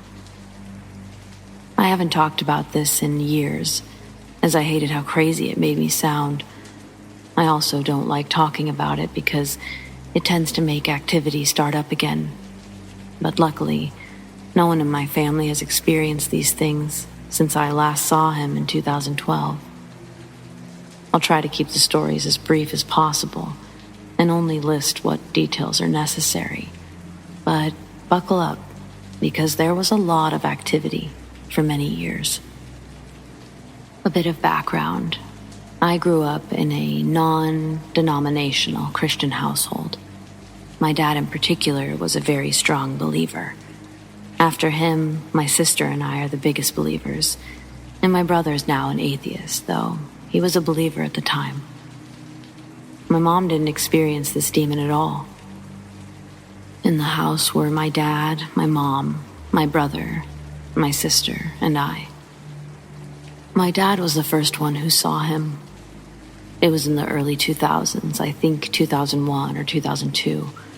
My dad was studying to become a commercial airline pilot. He was licensed to fly helicopters and private Cessnas and jets, but he wanted to expand his horizons and challenge himself in a new way. He operated a flight school in our hometown, so he was a busy guy. He used to get up around 4 a.m. to study so that he wouldn't miss or lose any time during work, or during family time after my siblings and I would get home from school. My dog would always accompany him to the dining room, which is where he would set up for the morning. One of these mornings, my dog went to the sliding glass door that led to our backyard from the dining room and started barking like she was going mad. My dad ran to let her out before she woke anyone up, but she immediately started whining and backed away from the door once he'd opened it. My dad, who initially thought she saw a possum or a coyote, as we used to get them all the time in our backyard, told her to go outside to chase whatever it was out in the yard. Usually, she'd tear off like a bolt of lightning, but she just continued to whine and back up. My dad looked out the door to see if he could see what was scaring her so badly, and that's when he saw him. A large, hulking black figure that was moving very slowly, encircling the house next door. As soon as he saw him, my dad gasped and froze. When he gasped, the figure stopped and turned its head toward my dad. He didn't really have a face, but my dad felt his eyes on him. As soon as it looked at him, the words, "strong man," popped into my dad's head. He knew that was what it was called. They stared at each other for a bit, before Strong Man eventually turned its head back forward and resumed his slow march around the house next door. I was only 9 or 10 at the time, so I didn't hear this story until much later. But but this does mark the first time anyone in my family saw him. After that, my dad would periodically look out the windows when he was studying to check before he would let my dog out to do her business. And he would see him from time to time. But now, instead of circling the house next door, he would be circling ours. The next person to see him was my brother. At this time, my brother was a typical angsty teenager with an added helping of snark. He was about 14 or 15 and was going through a hard time at school, which made him act out at home. My parents were struggling with how to reconnect with him and were coming up short. One night, my brother was listening to music in his room, brooding over something or other, as you do when you've got more big feelings than you know how to handle, when he saw a giant shadow rise up from the bottom of his window to past the top. He had heard my dad's story by this point and knew immediately that this was what he was seeing. Now, this next part is going to sound ridiculous because, well, let's just be honest, because it is ridiculous. My brother growled at it. Yes, literally growled. As you might suspect, nothing happened. My brother started feeling this really oppressive energy and then said, "You're not welcome here." Strong man didn't move. My brother then said, "In the name of Jesus, leave." He then slowly moved away. Around this time, my sister, at the time 13 or 14, was home alone one night. She was in the living room watching TV when she heard a knock at the front door. She went to go check it, but didn't see anyone there. She shrugged it off and went back to watch TV. She then heard a knock on the sliding glass door in the dining room. Now she's spooked because that goes to our backyard, and why would someone knock on that door? She doesn't get up and look and kind of huddles into blankets trying to hide. Then she hears a knock at the French doors that lead to our backyard from the living room, essentially right next to where she's sitting. She immediately started to pray and then heard knocking coming from all 3 doors at once. We came home to find her sobbing, huddled in a ball of blankets in her room. After this, I was finally told about what my dad had been seeing and what my brother experienced. We don't know if what happened to my sister was because of strongman, but it definitely was intended to scare her. After this, the sightings experiences seemed to slow down, but would always pick right back up if any of us talked about it, either with each other or to an outside party. In 2005, my dad died in a routine flight check. My whole family kind of imploded. My mom went off the deep end into alcoholism and shut down. My brother was away doing his service for the Finnish military, and my sister and I only had each other to cling on to. My sister kind of became my secondary mom and was dealing with the stressors of her senior year of high school and trying to figure out what she was going to do for college. Up until this point, I'd never experienced anything supernatural. I started doubting God and stopped going to church.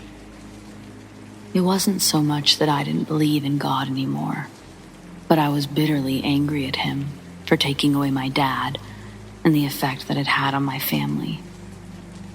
My mom decided that we couldn't live in the house that had had so many memories of my dad, so she bought the house next door. Not the one from the beginning of the story, but the one on the other side. I was 14 at this time.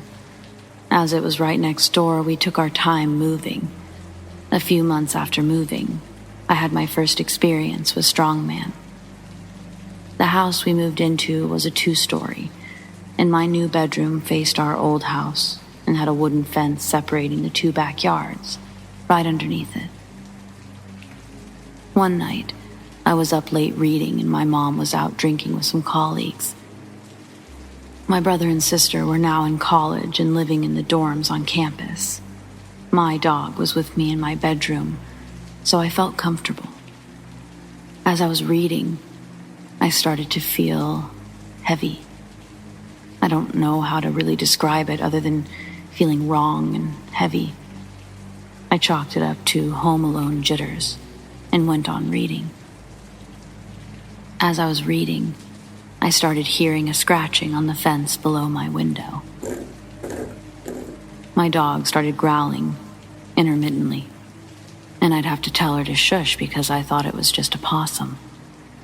As I said before, we got a lot in that area. It wasn't until a few minutes had passed that I started to realize that the scratches were coming in rounds of threes.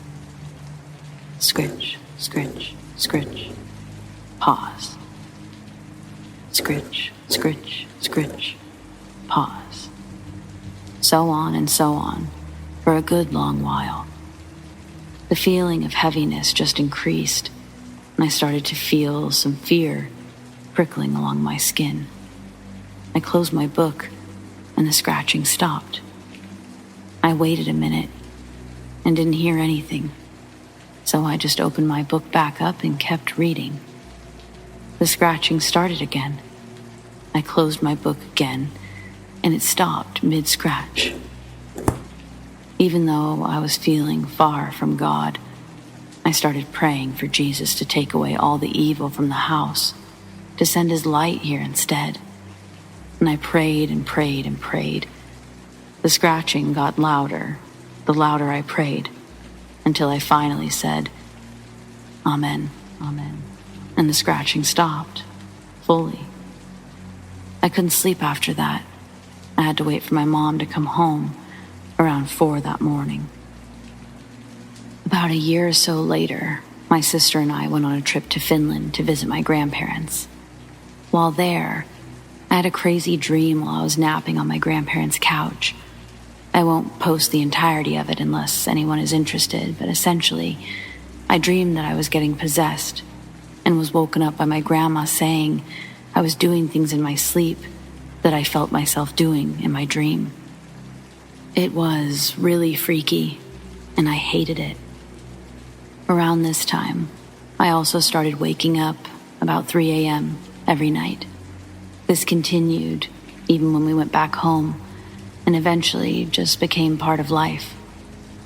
I didn't think anything of it until I was telling a friend about my sleep issues, and she told me that 3 a.m.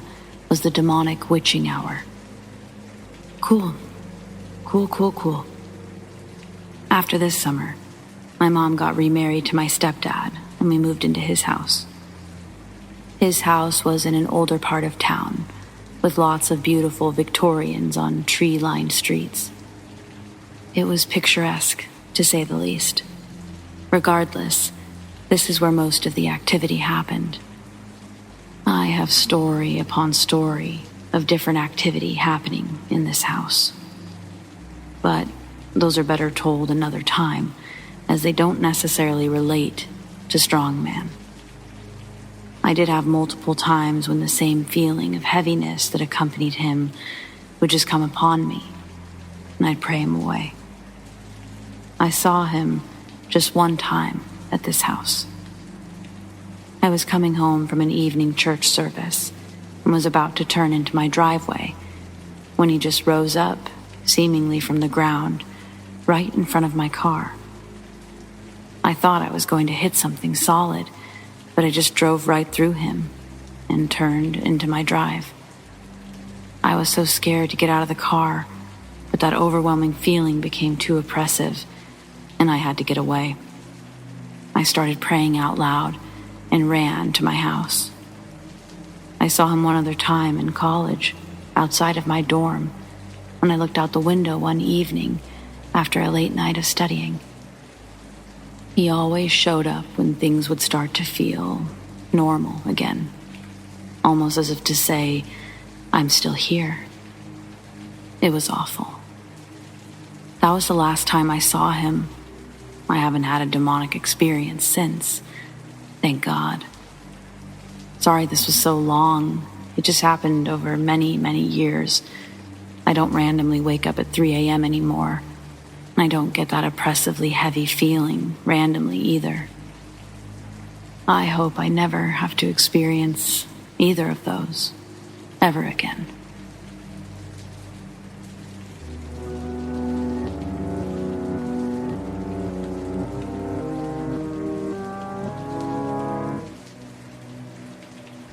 I have many ghost stories to share that have happened at various points in my life.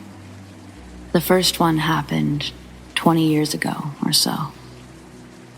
I was staying over at my dad's house for the weekend back when I was 6 or 7. At the time, my sister and brother were living there, so I didn't have a bed.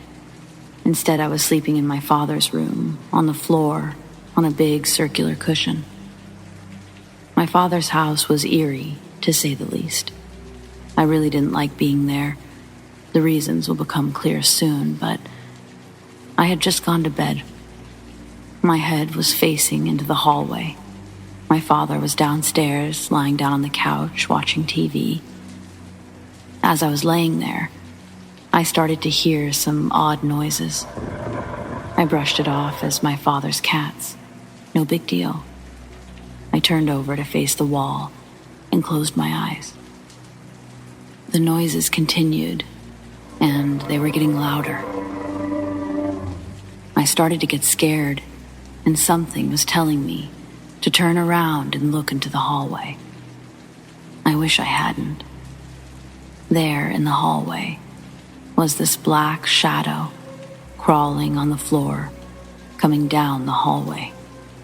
It then crawled up the wall and onto the ceiling.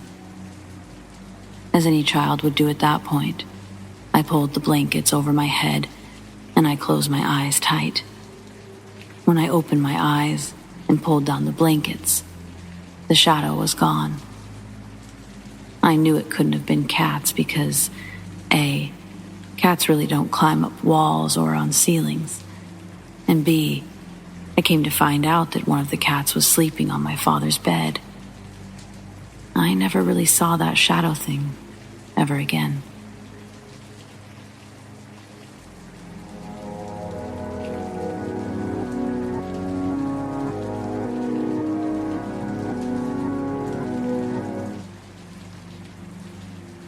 This happened almost 25 years ago, way before cell phones were a thing. When I was 17, my brother, 13 at the time, were traveling in northern British Columbia in mid-November. This is important as the darkness at this time of year in the mountains is absolute. We were in the Pine Pass between Chetwynd and Prince George, BC. Anyone who knows this area knows how desolate it is. I'm talking hundreds of kilometers between gas stations and any kind of people or buildings. We were just about at the Powder King ski resort turnoff, and it was getting late. We pulled into a roadside turnout around 10 or 10:30 p.m. because I was super tired. My brother was already sleeping. I pull in and park near some tourist signage, lock my doors, and put my seat back to sleep.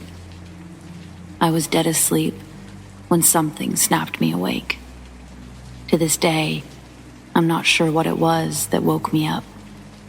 I was looking around trying to figure out what was happening, when all of a sudden my car was surrounded by 4 or 5 men. They started yanking on the door handles, trying to get into the car. I'm not sure if they saw that I was awake or not, but I sat up and slammed the car into drive and peeled out of there. I'm not sure if I hit one of them or not, and I didn't care to check. I didn't stop again until my aunties in Prince George. It was one of the most terrifying times in my life. So, to the 4 or 5 men in the Pine Pass who tried to get into a car with 2 kids, I hope I ran at least one of your feet over.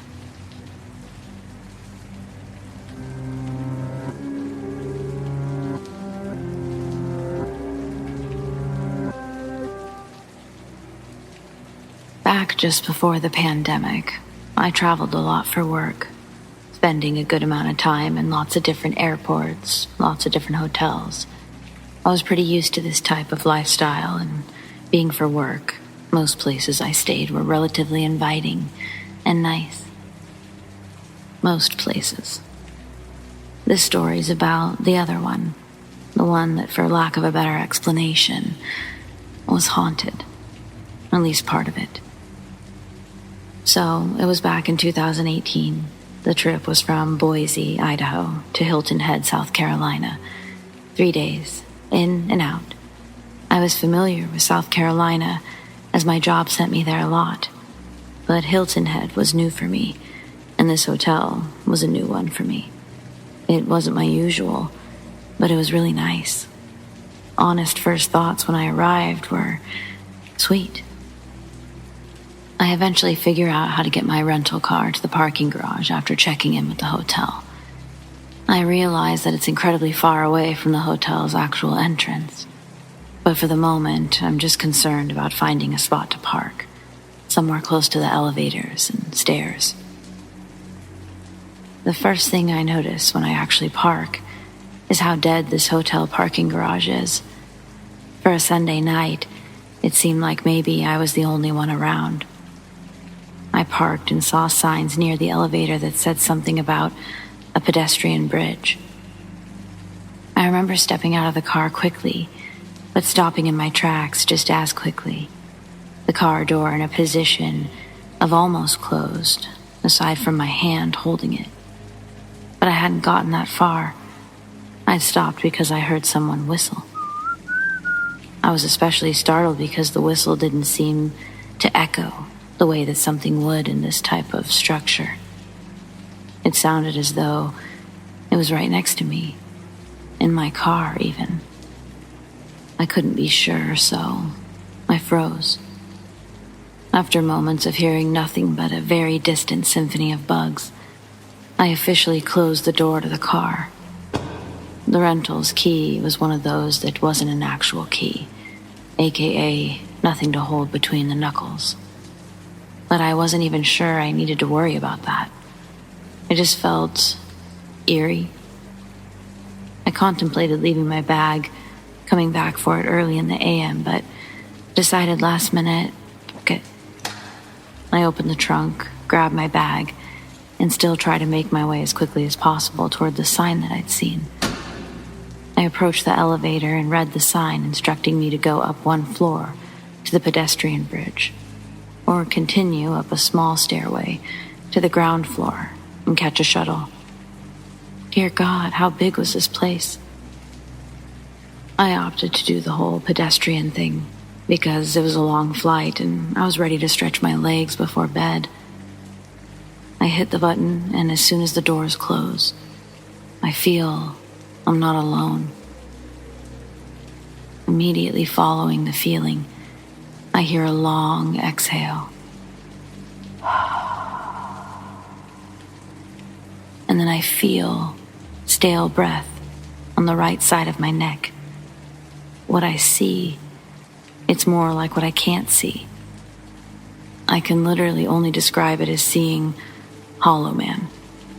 If you don't know the reference, all I ask is that you look it up to understand, because the moment I saw this thing in this elevator, I thought of that movie, and not in a fun nostalgia way. I was terrified.